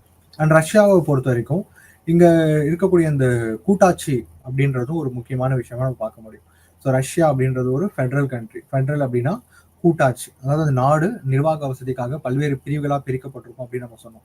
அப்ப ரஷ்யா அப்படின்றதும் பல்வேறு ப்ரொவின்சஸ், அதாவது மாகாணங்களா பிரிக்கப்பட்டிருக்கும். இந்த மாகாணங்கள் எல்லாம் ஒண்ணு சேர்ந்ததுதான் வந்துட்டு ஒரு நாடா இருக்கு. அதுதான் நம்ம கூட்டாட்சி முறை அப்படின்னு சொல்லுவோம். அடுத்து இந்த அதிபருக்கு கீழே இருக்கக்கூடிய அந்த நிர்வாக அதிகாரத்துக்கு கீழே பிரதமர் அப்படின்றவரும், பிரதமருக்கு கீழே அமைச்சரவை குழுக்கள் அப்படின்றதும் வரும் நம்ம சொல்லியிருந்தோம். இந்த நிர்வாக பிரிவு அப்படின்றது வந்துட்டு இந்த நிர்வாக பிரிவினோட முக்கியமான வேலை என்ன அப்படின்னா, அதிபர் மற்றும் அந்த நாட்டினுடைய நாடாளுமன்றம் இயற்றி இருக்கக்கூடிய அனைத்து சட்டங்களையும் செயல்படுத்த வேண்டியதுதான் வந்துட்டு அந்த நிர்வாக பிரிவினுடைய முக்கியமான வேலைகளா இருக்கு. ஏன்னா நம்ம நிர்வாக பிரிவு எக்ஸிகியூட்டிவ்ஸ் அப்படின்னு சொல்லும் போது எக்ஸிகியூட்டிவ்ஸோட ரொம்ப முக்கியமான வேலை அரசு எடுக்கக்கூடிய அனைத்து முடிவுகளையும் செயல்படுத்துதல். அப்போ மக்கள் நல திட்டங்களையோ இல்ல மக்களுக்கு தேவையான சேவைகளையோ இந்த அரசு செய்யணும்னு சொல்லி முடிவெடுக்கும் போதும் இல்ல அந்த நாட்டினுடைய நாடாளுமன்றம் ஒரு சட்டத்தை இயற்றணும் அப்படின்னு சொல்லி ஒரு சட்டத்தை இயற்றும் போதும் அது இரண்டுத்தையுமே செயல்படுத்த வேண்டிய பொறுப்பு யாருக்கு இருக்கு அப்படின்னா எக்ஸிகியூட்டிவ்ஸ்க்கு தான் இருக்கு. அப்ப இந்த நிர்வாக பிரிவினோட வேலை அப்படின்றது திட்டங்களையும் அரசினுடைய கொள்கை முடிவுகளையும் நாடாளுமன்றத்தின் சட்டங்களையும் செயல்படுத்துதல் அப்படின்றது தான் வந்துட்டு ஒரு முக்கியமான விஷயமா நம்ம இங்க பார்க்கணும். அடுத்து இந்த நீதித்துறை அப்படின்றது ரஷ்யாவில் சட்டங்கள் மற்றும் விதிமுறைகளை நிலைநிறுத்தும் பொறுப்புடைய ஒரு அமைப்பா வந்து இந்த நாட்டினுடைய நீதித்துறை அப்படின்றது இருக்கு. அந்த நீதித்துறையை பொறுத்த வரைக்கும் ஒரு முக்கியமான விஷயம் என்ன அப்படின்னா, ரஷ்யால இந்த நீதித்துறையில இருக்கக்கூடிய நீதிபதிகளை நியமிக்கிறது அப்படிங்கிறது வந்துட்டு அந்த நாட்டினுடைய அதிபர் தான். இந்த ஒரு அதிகாரம் அதிபருக்கான அந்த அதிகாரங்களே ரொம்ப முக்கியமான ஒரு விஷயமா பார்க்கப்படுது. ஸோ ஸோ இந்த இந்த நியமனங்களை அதிபர் பண்றதன் மூலயமா நீதித்துறையில எக்ஸிகியூட்டிவ்ஸ்க்கு அதிபருக்கு வந்து ஒரு பங்கு இருக்கு அப்படின்றதே நம்ம இங்க புரிஞ்சுக்க முடியும். அடுத்து நம்ம இந்தியா எடுத்துக்கோம். ஸோ இந்தியாவோட குடியுரிமை, ஆட்சி மற்றும் நிர்வாக முறை எப்படி இருக்கு அப்படின்னு நம்ம பார்ப்போம். ஸோ இந்த இந்திய தேசிய சட்டம் அப்படின்றது இந்த குடியுரிமை விஷயத்துல வந்து ரொம்ப தெளிவா நம்மளுடைய இந்திய அரசியலமைப்பு சட்டம் அப்படின்றது இந்த பிரிவுகளை வந்து ரொம்ப தெளிவாவே நமக்கு கொடுத்துருக்கு. அதுலேயும் ரொம்ப முக்கியமா இந்த இந்திய அரசியலமைப்புல 5 முதல் 11 வரையிலான பிரிவுகள் வந்து இந்த இந்தியால யாருக்கெல்லாம் குடியுரிமை கொடுக்கப்படணும், யாரெல்லாம் இந்திய குடிமக்கள் அப்படின்றது ரொம்ப தெளிவா நமக்கு சொல்லுது. ஸோ இந்தியன் கான்ஸ்டியூஷன்ல ஆர்டிகல் 5ல இருந்து 11 வரைக்கும் பார்த்தோம் அப்படின்னா இந்த 5ல இருந்து 11 ஷரத்துக்கள் வரைக்கும் இந்திய குடியுரிமையை பத்தி நமக்கு சொல்லிக் கொடுக்குது. ஸோ யாரெல்லாம் வந்து இந்திய குடிமக்கள், அந்த இந்திய குடிமக்கள் ஆகிறதுக்கான தகுதிகள் அவங்களுக்கு என்னெல்லாம் இருக்கு அப்படின்றது. இது மட்டும் இல்லாம இந்த 5ல இருந்து 11 ஆர்டிகல் மட்டும் இதை கவர்ன் பண்ணாம இதுக்கு அடுத்து இது சார்ந்த என்னென்ன வழிமுறைகள் வேணும், என்ன கட்டுப்பாடுகள் வேணும் அப்படின்னு சொல்லி அரசு நினைக்குதோ அதுக்கு தனியா ஒரு சட்டத்தை அவங்களே உருவாக்கிக்கலாம் அப்படின்ற அதிகாரத்தையும் அரசாங்கத்துக்கு இந்த 5ல இருந்து 11 வரைக்கும் இருக்கக்கூடிய ஆர்டிகல்ஸ் வந்து கொடுக்குது. ஸோ இந்த அதிகாரத்தின் அடிப்படையில தான் வந்து இந்திய குடியுரிமை சட்டம் அப்படின்ற ஒரு சட்டம் வந்து உருவாக்கப்படுது. இந்த இந்திய குடியுரிமை சட்டம் 1955 தான் வந்துட்டு இந்தியால யாருக்கெல்லாம் குடியுரிமை கொடுக்கப்படணும், இந்திய குடிமகன் ஆகிறதுக்கு அவங்களுக்கான தகுதிகள் என்ன, வழிமுறைகள் என்ன அப்படின்ற எல்லா விஷயத்தையும் நமக்கு சொல்லுது. ஸோ இப்போ இந்த இந்திய குடியுரிமை அப்படின்னு வரும்போது யாரெல்லாம் வந்து இந்திய குடிமக்களை ஆக்க முடியும்? ஸோ ரொம்ப முக்கியமான விஷயம் நம்ம ஏற்கனவே சொன்னதுதான். குடியுரிமை அப்படின்னு வரும்போது எந்த நாட்டினுடைய குடியுரிமையும் வந்து பொதுவாக நம்ம சொல்லும்போது 3 முறைகள்ல நம்ம ஒரு நாட்டினுடைய குடிமகனா ஆக முடியும். பை பர்த் அப்படின்னு சொன்னோம், பிறப்பின் அடிப்படையில குடியுரிமை அப்படின்றது. முன்னோர்கள், அந்த குழந்தையினுடைய பெற்றோர்கள் யாரு, முன்னோர்கள் யாரு அப்படின்ற அடிப்படையில குடியுரிமை அப்படின்றது வழங்கப்படும். அடுத்து விண்ணப்பிக்கிறதன் மூலயமா அந்த அரசாங்கத்துக்கு ஒரு விண்ணப்பம் செலுத்துறதன் மூலயமா ஒரு நாட்டினுடைய குடிமகனா நம்ம ஆக முடியும் அப்படின்னு சொன்னோம். ஸோ இப்போ இந்தியாவில் இந்த 3 முறைகளை எந்த முறைகள் நம்ம கொண்டு வரோம்? ஸோ இந்தியாவை பொறுத்த வரைக்கும் இந்தியாவில் பிறந்தவர்கள் எல்லாருமே வந்துட்டு தானாகவே இந்தியாவினுடைய குடிமக்கள் ஆகிறாங்க. அது முதல் விஷயம். அடுத்து அவர்களது பெற்றோர்கள் இந்தியாவில் பிறந்தவர்களாக இருக்க வேண்டும். அந்த குழந்தைகளுடைய பெற்றோர்கள் அப்படின்றவங்க இந்தியாவில் பிறந்தவர்களா இருக்கணும் அப்படின்றது ஒண்ணு. இதுதான் பை டிசென்ட் அப்படின்னு சொன்னோம். அல்லது இந்தியாவில் 5 ஆண்டுகளுக்கு மேலாக வசித்து வருபவர்களுக்கு குடியுரிமைகளை வழங்க முடியும் அப்படின்னு சொல்லி இந்த இந்திய குடியுரிமை சட்டம் அப்படின்றது சொல்லுது. அடுத்து இந்த இந்திய குடியுரிமை சட்டம் 1955 இந்த சட்டம் அப்படின்றது இந்திய குடியுரிமை பெறுதல், தீர்மானித்தல் மற்றும் முடிவுக்கு கொண்டு வருதல் தொடர்பான விவகாரங்களை கையாளுகிறது. இதை நம்ம ஏற்கனவே சொல்லியிருந்த ஒரு விஷயம் தான். இந்தியாவை பொறுத்த வரைக்கும் இந்திய அரசியலமைப்பில் இருக்கக்கூடிய ஆர்டிகல் 5ல இருந்து 11 மட்டும் இல்லாம இந்திய குடியுரிமை சட்டம் 1955 வந்துட்டு இந்த குடியுரிமை சார்ந்த அனைத்து விஷயங்களையும் வந்துட்டு நிர்வகிக்கக்கூடிய அதிகாரம் கொண்ட ஒரு சட்டமா இருக்கு. இப்ப நிர்வகிக்கக்கூடிய அதிகாரம் கொண்ட சட்டமா இருக்கு அப்படின்றப்போ இந்த நிர்வகித்தல் அப்படின்றதுக்குள்ள 3 விஷயங்களை நம்ம கொண்டு வர முடியும். ஒண்ணு, குடியுரிமை பெறுதலுக்கான வழிமுறைகள் என்னென்ன. இந்தியாவை பொறுத்த வரைக்கும் வெளிநாட்டுல இருந்து வந்து இங்க இந்தியாவில இருக்கக்கூடிய ஒரு நபர் இந்திய நாட்டினுடைய குடிமகனா ஆகணும் அப்படின்னு அவர் நினைக்கிறாரு, அவருக்கான தகுதிகள் இருக்கு அப்படின்றப்போ அந்த குடியுரிமையை பெறுதலுக்கான வழிமுறைகள் என்ன அப்படின்ற வழிகாட்டுதல் நெறிமுறைகள் எல்லாத்தையும் இந்த சட்டம் தான் கொடுக்கும். ஸோ இவங்க இந்த சட்டம் வந்து குடியுரிமை பெறுதலுக்கான வழிகாட்டிகள் என்ன அப்படின்றத சொல்லுது. 2வது, இந்த தீர்மானித்தல், யாரெல்லாம் வந்துட்டு இந்திய குடிமகனும் ஆக முடியும், யாரெல்லாம் இந்திய குடிமகனும் ஆக முடியாது, யாரெல்லாம் இந்திய குடிமகன் இல்லை அப்படின்னு சொல்லி ஒரு தனிநபருடைய குடியுரிமையை தீர்மானிக்கிற அதிகாரம் அப்படின்றது இந்த இந்திய குடியுரிமை சட்டம் 1952க்கு இருக்கு. 3வது விஷயம் என்ன அப்படின்னா முடிவுக்கு கொண்டு வருதல். அதாவது ஒரு தனிநபருடைய குடியுரிமையை முடிவுக்கு கொண்டு வருதல், யாரோட குடியுரிமையையும் பறிக்கக்கூடிய அதிகாரம் அப்படின்றது இந்த இந்திய குடியுரிமை சட்டத்துக்கு இருக்கு. அப்ப யாருடைய குடியுரிமையை பறிக்க முடியும் அப்படின்னா இதுக்கான வழிகாட்டுதலுக்கு இந்த சட்டத்துல கொடுக்கப்பட்டிருக்கு. யாரெல்லாம் வந்து இந்த வழிமுறைகளை பின்பற்றலை அப்படின்னு சொல்லி இந்த அரசாங்கம் நினைக்கிறதோ அவங்க கிட்ட இருந்து அந்த குடியுரிமைகளை பறிக்கக்கூடிய அதிகாரம் இவங்களுக்கு இருக்கு. உதாரணத்துக்கு நான் முன்னாடி சொன்ன ஒரு விஷயம், இந்திய குடிமகனா இருக்கக்கூடிய ஒரு நபர் வெளிநாட்டுக்கு போயிட்டு அந்த நாட்டுல வாழ்ந்து அந்த நாட்டினுடைய குடிமகனா ஆகணும், அந்த நாட்டினுடைய குடியுரிமையை அவர் ஏத்துக்கிறாரு, தானா முன் வந்து ஏத்துக்கிறாரு அப்படின்ற பட்சத்துல தானாகவே அவருடைய இந்திய குடியுரிமை அப்படின்றது அவர்கிட்ட இருந்து பறிக்கப்படும். இதுக்கான வழிமுறைகளும் இந்த இந்திய குடியுரிமை சட்டம் 1955ல கொடுக்கப்பட்டிருக்கு. ஸோ இது எல்லாமே வந்துட்டு இந்த சட்டத்தின் மூலியமா தான் செயல்படுத்தப்படுது. ஸோ இந்த இந்திய குடியுரிமை சட்டம் அப்படின்னு சொல்லும்போது இந்திய குடியுரிமையை பெறுதல்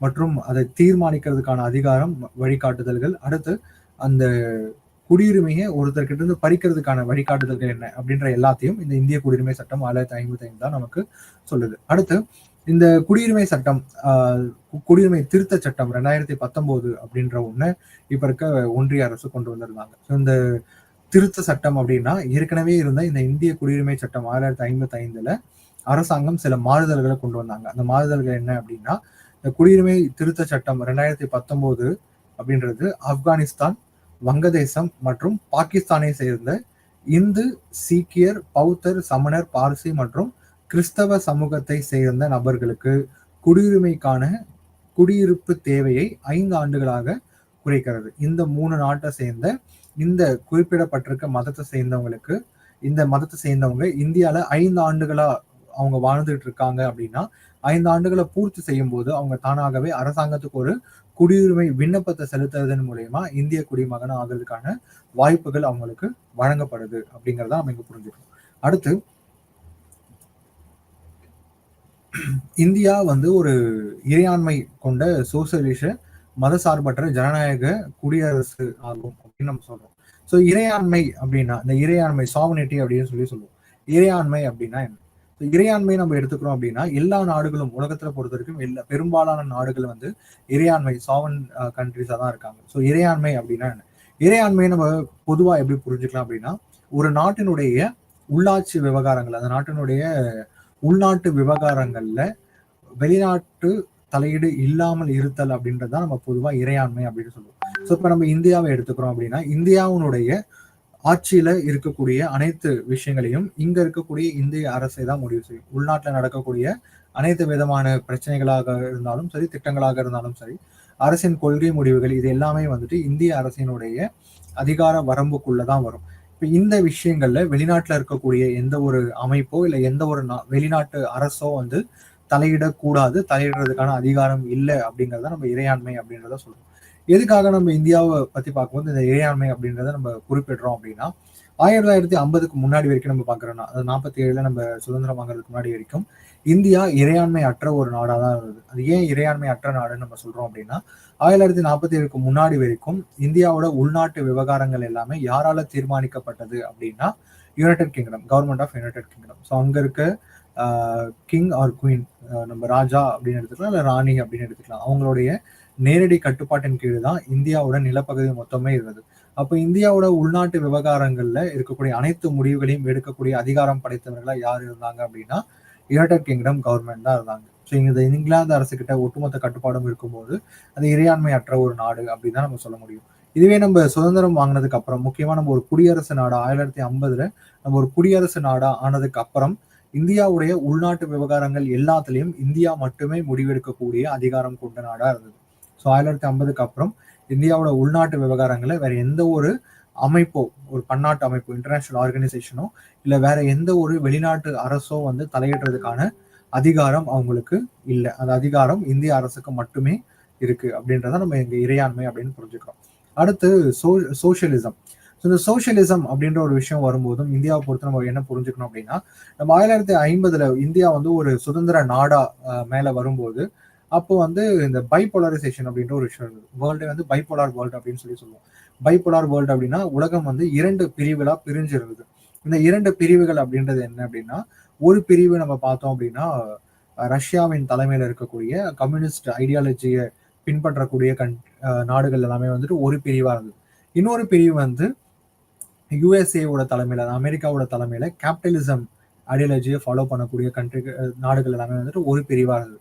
இப்போ இந்த பைபோலார் வேர்ல்டு ஒரு உலகம் அப்படின்றது 2 பிரிவுகளா இந்த நாடுகள் எல்லாமே பிரிஞ்சிருக்கும் போது இந்தியா மாதிரி சுதந்திரம் அடையக்கூடிய எல்லா நாடுகளுக்கும் இந்த 2 வாய்ப்புகளும் கொடுக்கப்பட்டது. இப்போ இந்தியா வந்துட்டு அப்போ ரஷ்யாவின் தலைமை கீழே இருக்கக்கூடிய அந்த கம்யூனிசம் ஐடியாலஜியை அவங்க அக்செப்ட் பண்ணிக்க போறாங்களா, இல்லை வந்துட்டு அமெரிக்க தலைமையில் இருக்கக்கூடிய முதலாளித்துவம் கொள்கைகளை வந்து அவங்க பின்பற்ற போறாங்களா அப்படின்ற மாதிரியான ஒரு பெரிய விஷயம் எதிர்பார்க்கப்பட்டது. அப்போ இருந்த பிரதமர் வந்துட்டு ஜவஹர்லால் நேரு இந்த 2 டிசிஷன்ல நான் ஒண்ணு எடுக்கல அப்படின்னு சொல்லிட்டு அணிசேரா கொள்கை அப்படின்ற ஒரு விஷயம் கொண்டு வந்தாரு. நான் அலைன்மெண்ட் மூவ்மெண்ட் அப்படின்னு சொல்லிட்டு. அணிசேரா கொள்கைனா இந்த 2 அமைப்புகளையும் நான் சேராம தனியா இருக்க விரும்புறேன் அப்படின்னு சொல்லி ஒரு புதுசா ஒரு முடிவை வந்து இந்திய அரசாங்கம் எடுக்குது. அதன் அடிப்படையில இந்த 2 கொள்கைகளையும் இருக்கக்கூடிய நல்ல விஷயங்களை நம்ம எடுத்து நமக்குன்னு ஒரு முறையை நம்ம உருவாக்க ஆரம்பிக்கிறோம். அதுதான் நம்ம மிக்ஸ்டு எக்கனாமிக் சிஸ்டம் அப்படின்னு சொல்லுவோம். ஸோ அதை நம்ம இங்க சோசியலிசம் அப்படின்னு சொல்றோம். ஸோ இங்க பிரைவேட் கம்பெனிஸோட பார்ட்டிசிபேஷன் அப்படின்றதும் இருக்கும். அதே சமயம் அரசுக்கு பெரிய அளவுல பங்கு அப்படின்றது இந்த நாட்டுடைய வளர்ச்சியிலும் மக்கள் சேவையிலும் வழங்கப்படும். ஸோ அதுதான் இங்க நம்ம சோசியலிசம் அப்படின்னு சொல்லி புரிஞ்சுக்கிறோம். ஒரு மிக்ஸ்ட் எக்கனாமி அப்படின்னு நம்ம புரிஞ்சுக்கலாம். அடுத்து மத சார்பற்ற அப்படின்னு நம்ம சொல்லும்போது இந்திய அரசாங்கம், இந்திய நாடு இது இரண்டுமே வந்துட்டு எந்த ஒரு குறிப்பிட்ட மதத்தையும் சார்ந்து இருக்காது அப்படிங்கறதுதான் வந்துட்டு இந்த மத சார்பற்ற தன்மை அப்படின்னு நம்ம சொல்றோம். ஸோ இந்த நாட்டினுடைய இந்த அரசனுடைய அஃபிஷியல் ரிலீஜியனா, அதாவது அரசு முறை மதமா வந்து எந்த ஒரு மதமும் இருக்காது. எல்லா மதமும் சமமாக மதிக்கப்படும், எல்லா மதங்களும் சமமான உரிமைகள் வழங்கப்படும் அப்படின்றதான் வந்து இந்த மத சார்பற்ற அப்படின்னு சொல்லி நம்ம புரிஞ்சுக்கிறோம். அடுத்து ஜனநாயக குடியரசு அப்படின்னு நம்ம சொல்லும்போது இங்க குடியரசு அப்படின்னு நம்ம எடுத்துக்கும் போது இந்த நாட்டினுடைய உச்சபட்ச அதிகாரம், இந்த அரசுக்கான உச்சபட்ச அதிகாரம் எது அப்படின்னா இல்லை யாரு அப்படின்னு நம்ம சொல்லும்போது அது நாட்டினுடைய அரசியலமைப்பு மட்டும்தான். அந்த அரசியலமைப்புக்கு மேல அதிகாரம் படைச்சவங்க யாருமே கிடையாது. நம்ம பிரதமரா இருக்கட்டும், ஜனாதிபதியா இருக்கட்டும், இவங்க எல்லாருமே வந்துட்டு இந்த அரசியலமைப்பு சட்டங்களை மதிச்சு அந்த சட்டங்கள் சொல்றபடி மட்டும்தான் அவங்களோட கடமைகளை செய்ய முடியும். அதை நம்ம குடியரசு அப்படின்னு சொல்லி சொல்றோம். ஸோ இதே மாதிரி இந்தியா அப்படின்றது ஒரு கூட்டாட்சி அமைப்பை கொண்ட நாடாகவும் இருக்கு. ஸோ கூட்டாட்சி அப்படின்னு நம்ம சொல்லும்போது இங்கிலீஷ்ல வந்து ஃபெடரலிசம் அப்படின்னு சொல்லி சொல்லுவோம். ஸோ இந்தியா அப்படின்றது ஒரு ஃபெடரல் நாடா இருக்கு. ஃபெடரலிசம் ஐடியாலஜியை ஃபாலோ பண்ணக்கூடிய ஒரு நாடா இருக்கு. ஸோ ஃபெடரலிசம் அப்படின்னு சொல்லும்போது இந்த நாட்டினுடைய அதிகாரங்கள் எல்லாம் பல்வேறு மாநிலங்களாக பிரிக்கப்பட்டிருக்கு. அதை நம்ம நிர்வாக வசதிக்காக பிரிக்கப்பட்டிருக்கு அப்படின்னு சொன்னாலும் இந்தியாவை பொறுத்த வரைக்கும் இந்த மாநிலங்கள் எல்லாமே வந்துட்டு மொழிவாரி மாநிலங்களா தான் உருவாக்கப்பட்டிருக்கு. அந்த நிலப்பகுதியில அவங்க பேசக்கூடிய மொழியின் அடிப்படையில இந்த மாநிலங்களை நம்ம உருவாக்கியிருக்கோம். இந்த மாநிலங்கள் நிர்வாக வசதிக்காக உருவாக்கப்பட்டது. ஆனா அந்த மாநிலங்கள் மொழியின் அடிப்படையில பிரிக்கப்பட்டிருக்கு அப்படிங்கிறது ரொம்ப முக்கியமான ஒரு விஷயம். ஸோ இந்த மாநிலங்கள் எல்லாமே வந்துட்டு இந்திய அரசியலமைப்பால் உருவாக்கப்பட்டவை. இந்த மாநிலங்களுக்கான அதிகாரங்கள் அப்படின்றது எங்கிருந்து வருதுன்னா இந்த இந்திய அரசியலமைப்புல இருந்து தான் அவங்களுக்கு வருது. இந்த மாநிலங்கள் எல்லாம் சேர்ந்தது தான் நம்ம நாடு அப்படின்னு சொல்லி சொல்றோம். ஆனா அதே சமயம் இந்த இந்தியாவை பொறுத்த வரைக்கும் இந்த ஒற்றையாட்சி முறைக்கான அம்சங்கள் வந்து நம்ம நிறைய பார்க்க முடியும். அதாவது யூனிட்டரி சிஸ்டம் அப்படின்னு சொல்லி சொல்லுவோம். மத்திய அரசுக்கு அதிக அளவுல அதிகாரங்கள் வந்து வழங்கப்பட்டிருக்கும் இந்த முறையில. ஸோ இப்போ நம்ம இந்தியாவை எடுத்துக்கிறோம். இந்தியாவில வந்து கூட்டாட்சி முறைக்கான அம்சங்கள் நம்ம நிறைய பார்க்குறோம். இங்க ஒன்றிய அரசு இருக்கு, பல்வேறு மாநில அரசுகள் இருக்கு அப்படின்னாலும் ஒரு கூட்டாட்சி முறையை பொறுத்த வரைக்கும் ஒன்றிய அரசை விட மாநில அரசுகளுக்கு வந்து அதிகாரங்கள் எப்பவுமே ரொம்ப அதிகமா இருக்கும். உள்நாட்டு விஷயங்களை பொறுத்த வரைக்கும் உதாரணத்துக்கு இப்ப நம்ம யூஎஸ்ஏ கூட எடுத்துக்கலாம். ஸோ யூஎஸ்ல உள்நாட்டு விவகாரங்களை பொறுத்த வரைக்கும் இன்டர்னல் மேட்டர்ஸ்ல அங்க இருக்கக்கூடிய ஃபெடரல் கவர்மெண்ட்டை விடவும் கூட்டாட்சி அரசை விடவும் மாநில அரசுகளுக்கு அதிகாரங்கள் அப்படின்றது அதிக அளவுல இருக்கும் உள்நாட்டு விஷயங்கள்ல. இதுவே வந்து நம்ம இந்தியாவை எடுத்துக்கிறோம் அப்படின்னா இந்த நிலைமை அப்படி இல்லை. இங்க மாநில அரசுகள் இருக்கு. மாநில அரசுகள் எல்லாமே இந்திய அரசியலமைப்பால் உருவாக்கப்பட்டவை அப்படின்ற போதிலும் இங்க ஒன்றிய அரசை விட மாநில அரசுகளுக்கு அதிகாரங்கள் அப்படின்றது குறைந்த அளவுல தான் இருக்கு. அதாவது இதை இன்னும் எப்படி சொல்லலாம் அப்படின்னா மாநில அரசுகளை விட ஒன்றிய அரசு அப்படின்றது மிகவும் அதிகாரம் வாய்ந்த ஒரு அரசு முறையா இருக்கு. இது எதுக்காக அப்படின்னா நாட்டின் ஒற்றுமையை பாதுகாக்கிறதுக்காக தான் இந்த மாதிரியான ஒரு அரசியலமைப்பு முறையை வந்து நம்ம உருவாக்கியிருந்தோம். அடுத்து இந்த இந்திய அரசின் தலைவர் அப்படின்றவர் யாரு அப்படின்னா ஜனாதிபதி. அண்ட் ஜனாதிபதிக்கு கீழே பிரதமர் இருப்பாரு. பிரதமருக்கு கீழே அமைச்சரவை குழு அப்படின்றது இருக்கும். அந்த கவுன்சில் ஆஃப் மினிஸ்டர்ஸ் அப்படின்னு சொல்லுவோம். இந்த அமைச்சரவை குழு ஒரு அரசின் துறைக்கும் நிர்வாக ரீதியான அரசியல் தலைவர்களா செயல்படுவாங்க. அங்க இருக்கக்கூடிய முக்கியமான கொள்கை முடிவுகளை இவங்களுடைய வழிகாட்டுதல்களை தான் அந்த நிர்வாகம் அப்படின்றது அந்த முடிவுகளை எடுக்கும், அந்த முடிவுகளை செயல்படுத்தும். அடுத்து நம்ம இந்த சட்டங்கள் நாடாளுமன்றத்தால் இயற்றப்படுகின்றன மற்றும் நீதித்துறை மற்ற 2 அரசு உறுப்புகளில் இருந்தும் சுதந்திரமாக செயல்படுது அப்படின்றதும் இந்தியாவை பொறுத்த வரைக்கும் ஒரு முக்கியமான விஷயமா நம்ம பார்க்கலாம். இதை வந்து doctrine of separation of power அப்படின்னு சொல்லுவோம். அரசின் கீழே இருக்கக்கூடிய அந்த 3 அரசின் உறுப்புகளும் தனித்தனியாக சுதந்திரமாக செயல்படணும். ஒருத்தருடைய தலையீடு இல்லாமல் ஒருத்தருடைய கட்டுப்பாடு இல்லாமல் சுதந்திரமா செயல்படணும் அப்படின்றது அந்த கொள்கையோட ரொம்ப முக்கியமான விஷயம். இப்ப இந்தியாவை பொறுத்த வரைக்கும் இந்தியாவுடைய நீதித்துறை அப்படின்றது சுதந்திரமா செயல்படுது அப்படிங்கிறது ஒரு முக்கியமான விஷயம். அடுத்து இந்தியா வந்து ஒரு பங்கேற்பு ஜனநாயக நாடா இருக்கு. பங்கேற்பு ஜனநாயகம் அப்படின்னா நம்ம பார்ட்டிசிபேட்டரி டெமோக்ரஸி அப்படின்னு சொல்லி சொல்லுவோம். இங்க மக்கள் நேரடியா அரசு முறைகள்ல பங்கேற்க முடியும். இங்க அதுக்கான தேர்தல்கள் அப்படின்றது குறிப்பிட்ட கால அளவில் நடந்துகிட்டே இருக்கும். எல்லா அமைப்புலையும் அந்த தேர்தல் அப்படின்றது நடக்கும். உதாரணத்துக்கு சொல்லணும்னா நம்ம ஒன்றிய அரசுலையும் அந்த தேர்தல் அப்படின்றது இருக்கு, மாநில அரசு முறைகள்லையும் அந்த தேர்தல் அப்படின்றது இருக்கு, உள்ளாட்சி முறைகள்லையும் அந்த தேர்தல் அப்படின்றது இருக்கு. அப்புறம் நம்ம உள்ளாட்சி முறையை பத்தி பேசும்போது இந்தியா அப்படின்றது ஒரு உள்ளாட்சி அமைப்புகளை கொண்ட ஒரு நாடா தான் இருக்கு. 1992ல 73வது மற்றும் 74வது அரசியலமைப்பு திருத்த சட்டங்கள் கொண்டு வரப்பட்டதுக்கு அப்புறம் இங்க இருக்கக்கூடிய உள்ளாட்சி அமைப்புகளுக்கு இந்திய அரசியலமைப்பு நேரடியாக அதிகாரங்கள் வழங்கக்கூடிய ஒரு முறை அப்படின்றது உருவாக்கப்பட்டது. அதுக்கு முன்னாடி வரைக்கும் மாநில அரசுகள் கிட்ட இருந்தா அந்த உள்ளாட்சி அமைப்புகளுக்கு அதிகாரம் வந்துட்டு இருந்தது.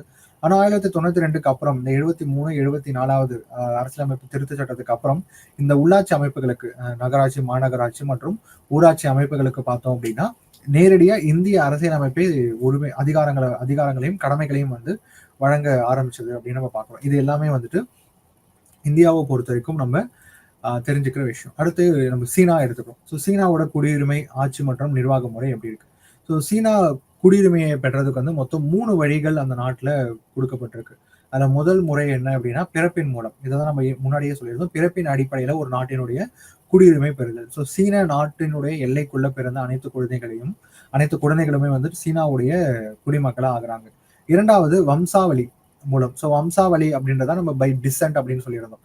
அந்த குழந்தையினுடைய பெற்றோர்கள் வந்துட்டு இருக்கணும் அப்படின்னு சொல்லிட்டு இங்க சீனாவை பொறுத்த வரைக்கும் அந்த குழந்தையினுடைய 2 பெற்றோர்கள், அப்பா இல்ல அம்மா அப்படின்னு நம்ம சொல்றோம் இல்லையா, இந்த 2 நபர்கள்ல ஒரு நபர் வந்துட்டு சீனாவினுடைய குடிமகனாவோ இருக்கணும்.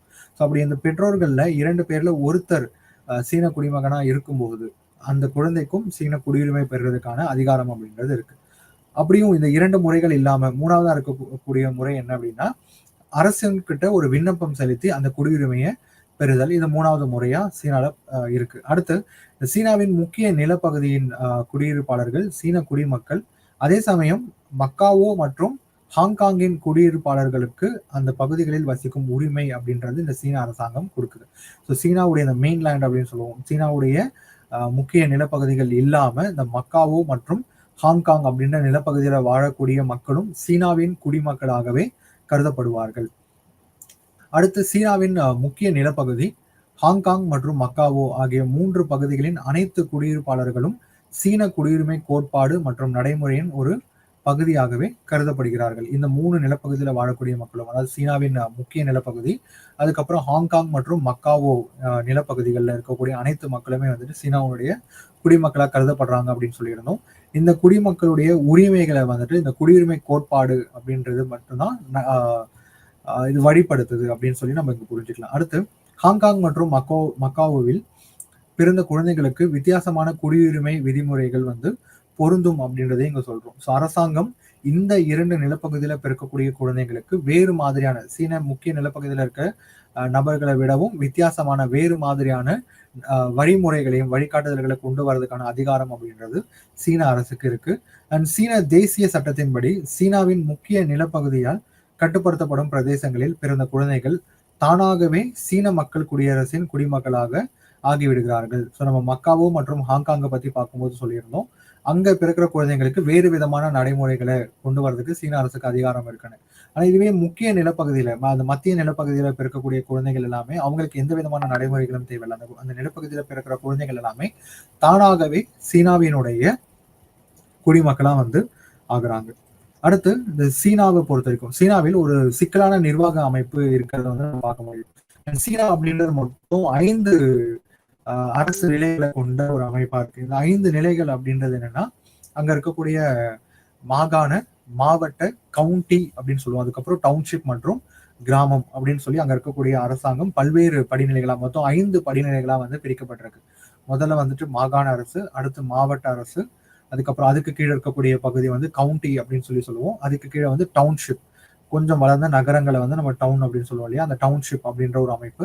அந்த டவுன்ஷிப்க்கு கீழே இருக்கக்கூடிய அமைப்புகளை நம்ம கிராமம் அப்படின்னு சொல்றோம். இந்த மாதிரி இங்க இருக்கக்கூடிய சீன அரசாங்கம் அவங்களுடைய நிர்வாக வசதிக்காக அந்த நிலப்பகுதிகளை 5 நிலைகளா வந்து பிரிச்சிருக்காங்க. இந்த 5 நிலைகளுமே வந்துட்டு அதிகார படிநிலைகள்ல வந்துட்டு வரும். இந்த ஹைரார்கி அப்படின்னு சொல்லுவோம் இல்லையா, அந்த ஹைரார்கில 5 லேயர்ஸ் தான் வந்து இந்த நிலைகள் அப்படின்றது வரும். அடுத்து சீன நிர்வாகத்துல பொறுத்த வரைக்கும் 2 முக்கிய பரிணாமங்கள் இருக்கிறத வந்து நம்ம பார்க்க முடியும் சீனாவை பொறுத்த வரைக்கும். ஒண்ணு, வடகிழக்கு சீனாவில் மாகாண மையங்களை மறுசீரமைத்தல் மற்றும் பல்வேறு உள்ளூர் கலாச்சாரங்களுடன் தன்னாட்சி மண்டலங்களை நிறுவுதல். இந்த தன்னாட்சி மண்டலங்கள் அப்படின்றது சீனால எப்பவுமே ஒரு முக்கியமான விஷயமா பார்க்கப்படுது. அட்டானமி ப்ரொவின்சஸ் அப்படின்னு சொல்லி சொல்லுவோம். அந்த நிலப்பகுதி சீனாவின் ஒரு பகுதியாகவே கருதப்படும். சீனாவின் ஒரு பகுதி தான் அந்த நிலப்பகுதி.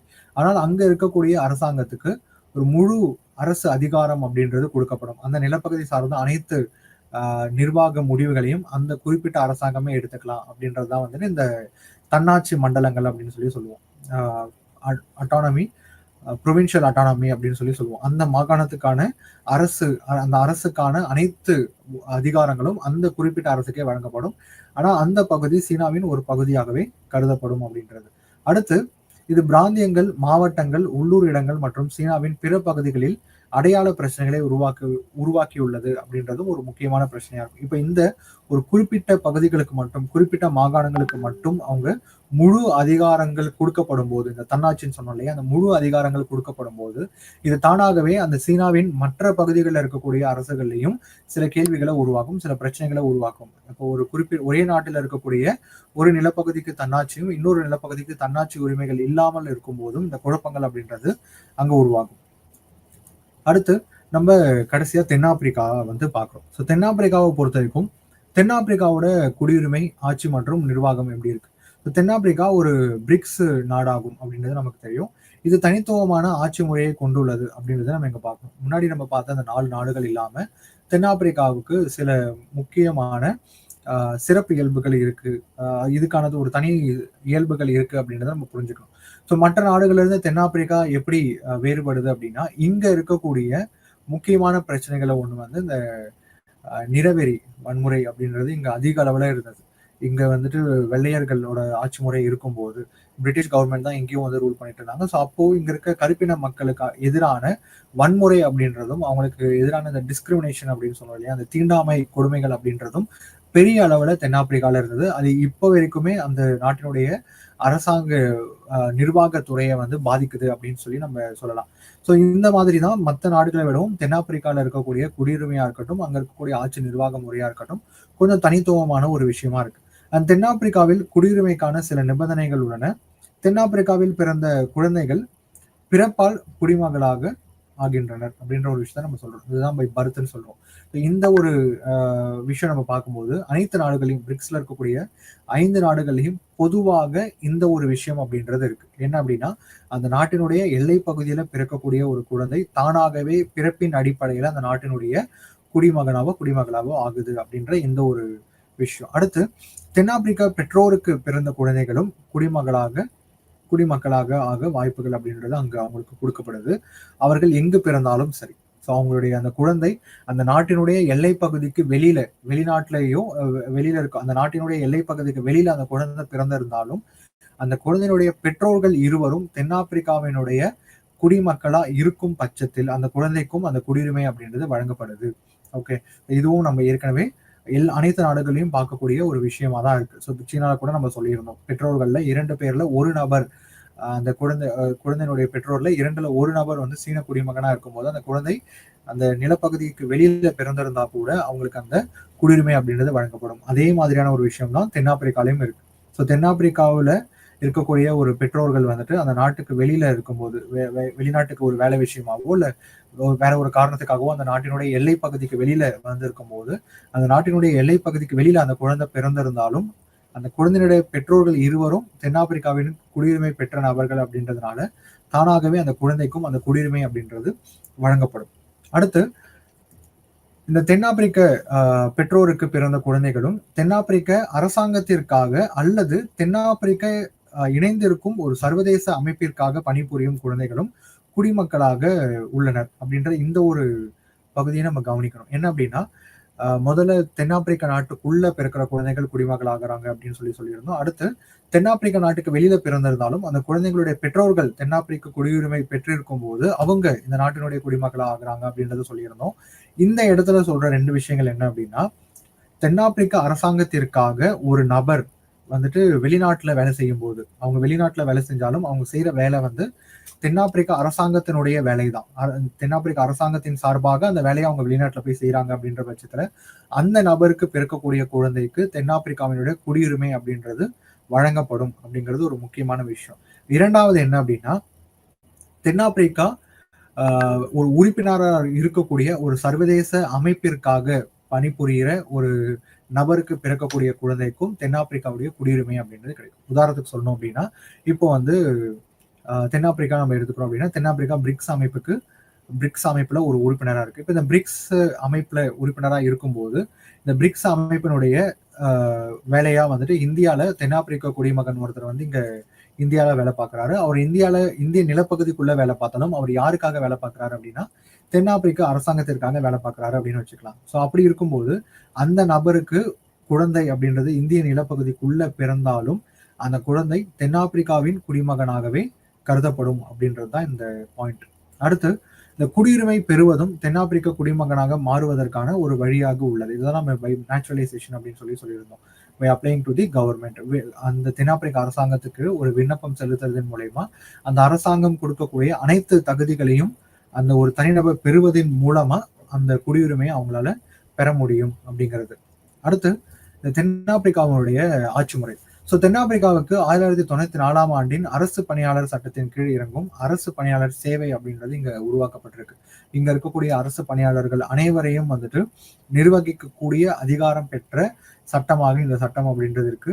அந்த சட்டம் அரசு பணியாளர் சேவையின் செயல்பாடுகளை நிறுவுகிறது மற்றும் அதன் அமைப்பு, கட்டமைப்புகள், அரசு துறைகள், தொழிலாளர் உறவுகள், சேவை நிபந்தனைகள் மற்றும் பிற வேலைவாய்ப்பு அம்சங்களை மேற்பார்வையிடுறது வந்து இந்த சட்டமா தான் இருக்கு. ஸோ இந்த அரசு பணியாளர் சட்டம் 1994க்கு கீழே தான் அங்க இருக்கக்கூடிய நிர்வாகத்துறை, ஆட்சி முறை, அதில் இருக்கக்கூடிய நபர்கள் நியமித்தல், அவங்களுக்கான வழிமுறைகள் என்ன, சேவை நிபந்தனைகள் என்ன அப்படின்ற எல்லாத்தையும் இந்த ஒரு சட்டம் மட்டுமே நிர்வகிக்கக்கூடிய அதிகாரம் கொண்டதா இருக்கு. அடுத்து இந்த சட்டம் தென்னாப்பிரிக்க நிர்வாக அமைப்பில் மின் அரசாங்கம், இ கவர்னன்ஸ் அப்படின்னு சொல்றோம் இல்லையா, மின் அரசாங்கம், நெறிமுறைகள், நேர்மை மற்றும் ஊழல் எதிர்ப்பு நடவடிக்கைகளையும் உள்ளடக்கிய ஒரு சட்டமா வந்துட்டு இந்த அரசு பணியாளர் சட்டம் 1994 அப்படின்றது இருக்கு. ஸோ அந்த நாட்டினுடைய இ கவர்னன்ஸ், இந்த மின் அரசாங்கம் அப்படின்னு சொல்றோம் இல்லையா, இந்த முறை வந்து எப்படி செயல்படணும், அதுக்கப்புறம் நேர்மை மற்றும் ஊழலுக்கு எதிர்ப்பான நடவடிக்கைகள் என்ன அப்படின்றதையும், ஒரு தனிநபர் எப்படி நேர்மையா நடந்துக்கணும் அப்படின்றதையும், அந்த நேர்மைக்கான வழிமுறைகள் என்ன அப்படிங்கிறதையும், நேர்மை தவறும் போது இந்த ஊழல் மாதிரியான குற்றங்கள்ல ஈடுபடும் போது அவங்களுக்கான தண்டனைகள் என்ன, அதற்கான வழிமுறைகள் என்ன அப்படிங்கிறதையும் வந்துட்டு இந்த சட்டம் சொல்லுது. அடுத்து இந்த தென்னாப்பிரிக்கா அப்படின்றது ஒரு ஜனநாயக நாடா இருந்தாலும் இங்க இனவெறி பாகுபாடு அப்படின்றதோட வந்து ஒரு முக்கியமான பிரச்சனைகளா இருக்கு. ஸோ இந்த இனவெறியை பத்தி நம்ம ஏற்கனவே பேசியிருந்தோம். இங்க பிரிட்டன் வந்துட்டு இந்த நாட்டை வந்து அடிமைப்படுத்தி வச்சிருக்கும் போது இங்க இருக்கக்கூடிய கருப்பின மக்களுக்கு எதிராக ஒரு இனவெறி வன்முறை அப்படின்றது பெரிய அளவுல கட்டவிழ்க்கப்பட்டது. தென்னாப்பிரிக்காவை பொறுத்த வரைக்கும் அங்க பெரிய அளவுல போராட்டங்கள் அப்படின்றது நடந்தது. நிறைய மக்கள் இதனால பாதிக்கப்பட்டாங்க. ஸோ அந்த இனவெறி பாகுபாட்டு வன்முறை அப்படிங்கிறது, அதோட தழும்புகள் அப்படிங்கிறது இன்னமும் தென்னாப்பிரிக்க ஆட்சி முறையில நம்மளால பார்க்க முடியுது.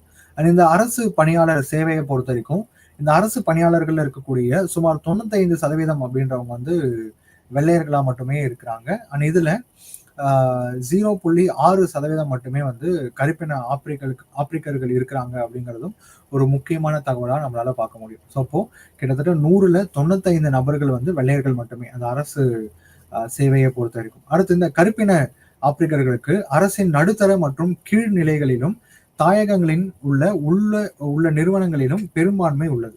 ஸோ அப்போ இந்த அரசு சேவைகள் எல்லாமே வந்து வெள்ளையர்களே அதிக அளவுல இருக்கும்போது அந்த உள்நாட்டு மக்களுக்கு வாய்ப்புகள் எங்க வழங்கப்படுது அப்படின்னா அரசின் கீழ்நிலைகள்ல இருக்கக்கூடிய, அதாவது அந்த அரசு முறைகள்ல அடிமட்ட நிலைகள்ல இருக்கக்கூடிய இந்த பணியாளர்கள், இந்த பணிகள் வந்துட்டு இந்த கருப்பின மக்களுக்கு வழங்கப்படுது. மேல இருக்கக்கூடிய அந்த அதிகார வரம்புல மேல இருக்கக்கூடிய பொறுப்புகள் எல்லாமே வந்துட்டு வெள்ளையர்களுக்கு வழங்கப்படுது அப்படின்றத நம்ம பார்க்க முடியும். அதுதான் இங்க புள்ளி விவரம் நம்ம சொல்லியிருக்கோம். 95% வந்துட்டு வெள்ளையர்களாலும் 0.6% மட்டுமே வந்துட்டு கருப்பின மக்களும் இருக்காங்க. அந்த அரசனுடைய கீழ் இருக்கக்கூடிய நிலைகள்ல இருக்கக்கூடிய பணிகள் எல்லாமே வந்துட்டு கருப்பின மக்களுக்கு வழங்கப்படுது அப்படிங்கிறது. அடுத்து இந்த தென்னாப்பிரிக்க நிர்வாக அமைப்பை பொறுத்த வரைக்கும் இதுல நிறைய பெரிய சீர்திருத்தங்கள் அப்படிங்கிறது தேவைப்படுது அப்படிங்கிறதே நம்ம பார்க்கணும். அண்ட் தென்னாப்பிரிக்க அமைப்பை பொறுத்த வரைக்கும் இந்த நாட்டினுடைய தலைவராகவும் அரசாங்கத்தினுடைய தலைவராகவும் இருக்கக்கூடியவர் வந்து ஜனாதிபதி அப்படின்றவர் தான். இந்த ஜனாதிபதிக்கு கீழே வந்துட்டு ஒரு துறைக்குமான அமைச்சர்கள் அப்படின்றவங்க இருப்பாங்க. இவங்க எல்லாருமே வந்து அந்த நாட்டினுடைய நாடாளுமன்றத்துக்கு தனியாகவும் கூட்டாகவும் பொறுப்பா இருப்பாங்க. ஸோ தனியாகவும் கூட்டாகவும் அப்படின்ற பட்சத்துல இவங்க எல்லாருமே வந்துட்டு ஜனாதிபதிக்கு பதில் சொல்ல கடமைப்பட்டிருக்காங்க. ஜனாதிபதி அந்த நாட்டினுடைய நாடாளுமன்றத்துக்கு பதில் சொல்ல கடமைப்பட்டிருக்காரு அப்படிங்கிறது ஒரு முக்கியமான விஷயம். ஸோ இதுக்கப்புறம் நம்ம சொன்ன விஷயம் என்னன்னா இந்த நிர்வாக முறையில, தென்னாப்பிரிக்காவோட நிர்வாக முறையில நிறைய சீர்திருத்தங்கள் அப்படின்றது தேவைப்படுது. இந்த சீர்திருத்தங்கள் எதனால தேவைப்படுது அப்படின்னு நம்ம பார்க்கும்போது நம்ம முந்தைய ஸ்லைட்ல சொன்ன மாதிரி இந்த இங்க இருக்கக்கூடிய நாட்டுல வந்துட்டு இந்த இனவெறி வன்முறையோட தழும்புகள் அப்படின்றது இன்னமும் இந்த நாட்டுல இருக்கு அப்படின்னு சொன்னோம். அதனால இங்க நிறைய மாற்றங்கள், சீர்திருத்தங்கள் அப்படின்றது தேவைப்படுது. அந்த நாட்டின் அரசு துறை நம்பகமானதாக இல்லை அப்படின்னு நிறைய குற்றச்சாட்டு அப்படின்றது இருக்கு. மேலும் திறமையான மேலாண்மை மற்றும் திறமையான நிர்வாகத்திற்காக இந்த அமைப்பு தெளிவாக உள்ளூர், மாகாண மற்றும் மத்திய அரசு நிலைகளாக பிரிக்கப்பட வேண்டும் அப்படின்ற ஒரு கோரிக்கையும் இருக்கு. அதாவது இங்க சென்ட்ரலைஸ்டு அட்மினிஸ்ட்ரேஷன் சிஸ்டம் தான் இருக்கு. இதை டீசென்ட்ரலைஸ்டா ஆக்கணும் அப்படின்ற ஒரு இந்த ரிஃபார்ம்ஸ்க்கான ஒரு ரெக்கமெண்டேஷன் அப்படின்றது பல ஆண்டுகளா அங்க பெண்டிங்ல தான் இருக்கு. ஸோ அப்போ இங்க மக்கள் என்ன கேட்கறாங்க அப்படின்னா, ஒன்றிய அரசா மட்டும் இல்லாம ஆப்பிரிக்கால வந்துட்டு பல்வேறு படிநிலைகளை வந்து உருவாக்குங்க, இந்த மாநில உள்ளூர் அமைப்புகளையும் வந்து உருவாக்குங்க, அதிகாரத்தை வந்து பரவலாக்க செய்யுங்க, மக்களுடைய பங்கு வந்து அதிகமாக்குங்க அப்படின்ற ஒரு கோரிக்கைகள் வந்துட்டு பல ஆண்டுகளா இங்க நிலுவையில் இருக்கு. ஸோ இதெல்லாம் தான் இந்த நாட்டினுடைய நிர்வாக அமைப்புல வந்துட்டு ஒரு பெரிய சீர்திருத்தத்தை கொண்டு வர்றதுக்கு முக்கியமான காரணங்களா வந்து நம்ம சொல்றோம். ஸோ இதோட வந்து நம்ம இந்த வகுப்பு வந்து முடிச்சிட்டோம். நன்றி.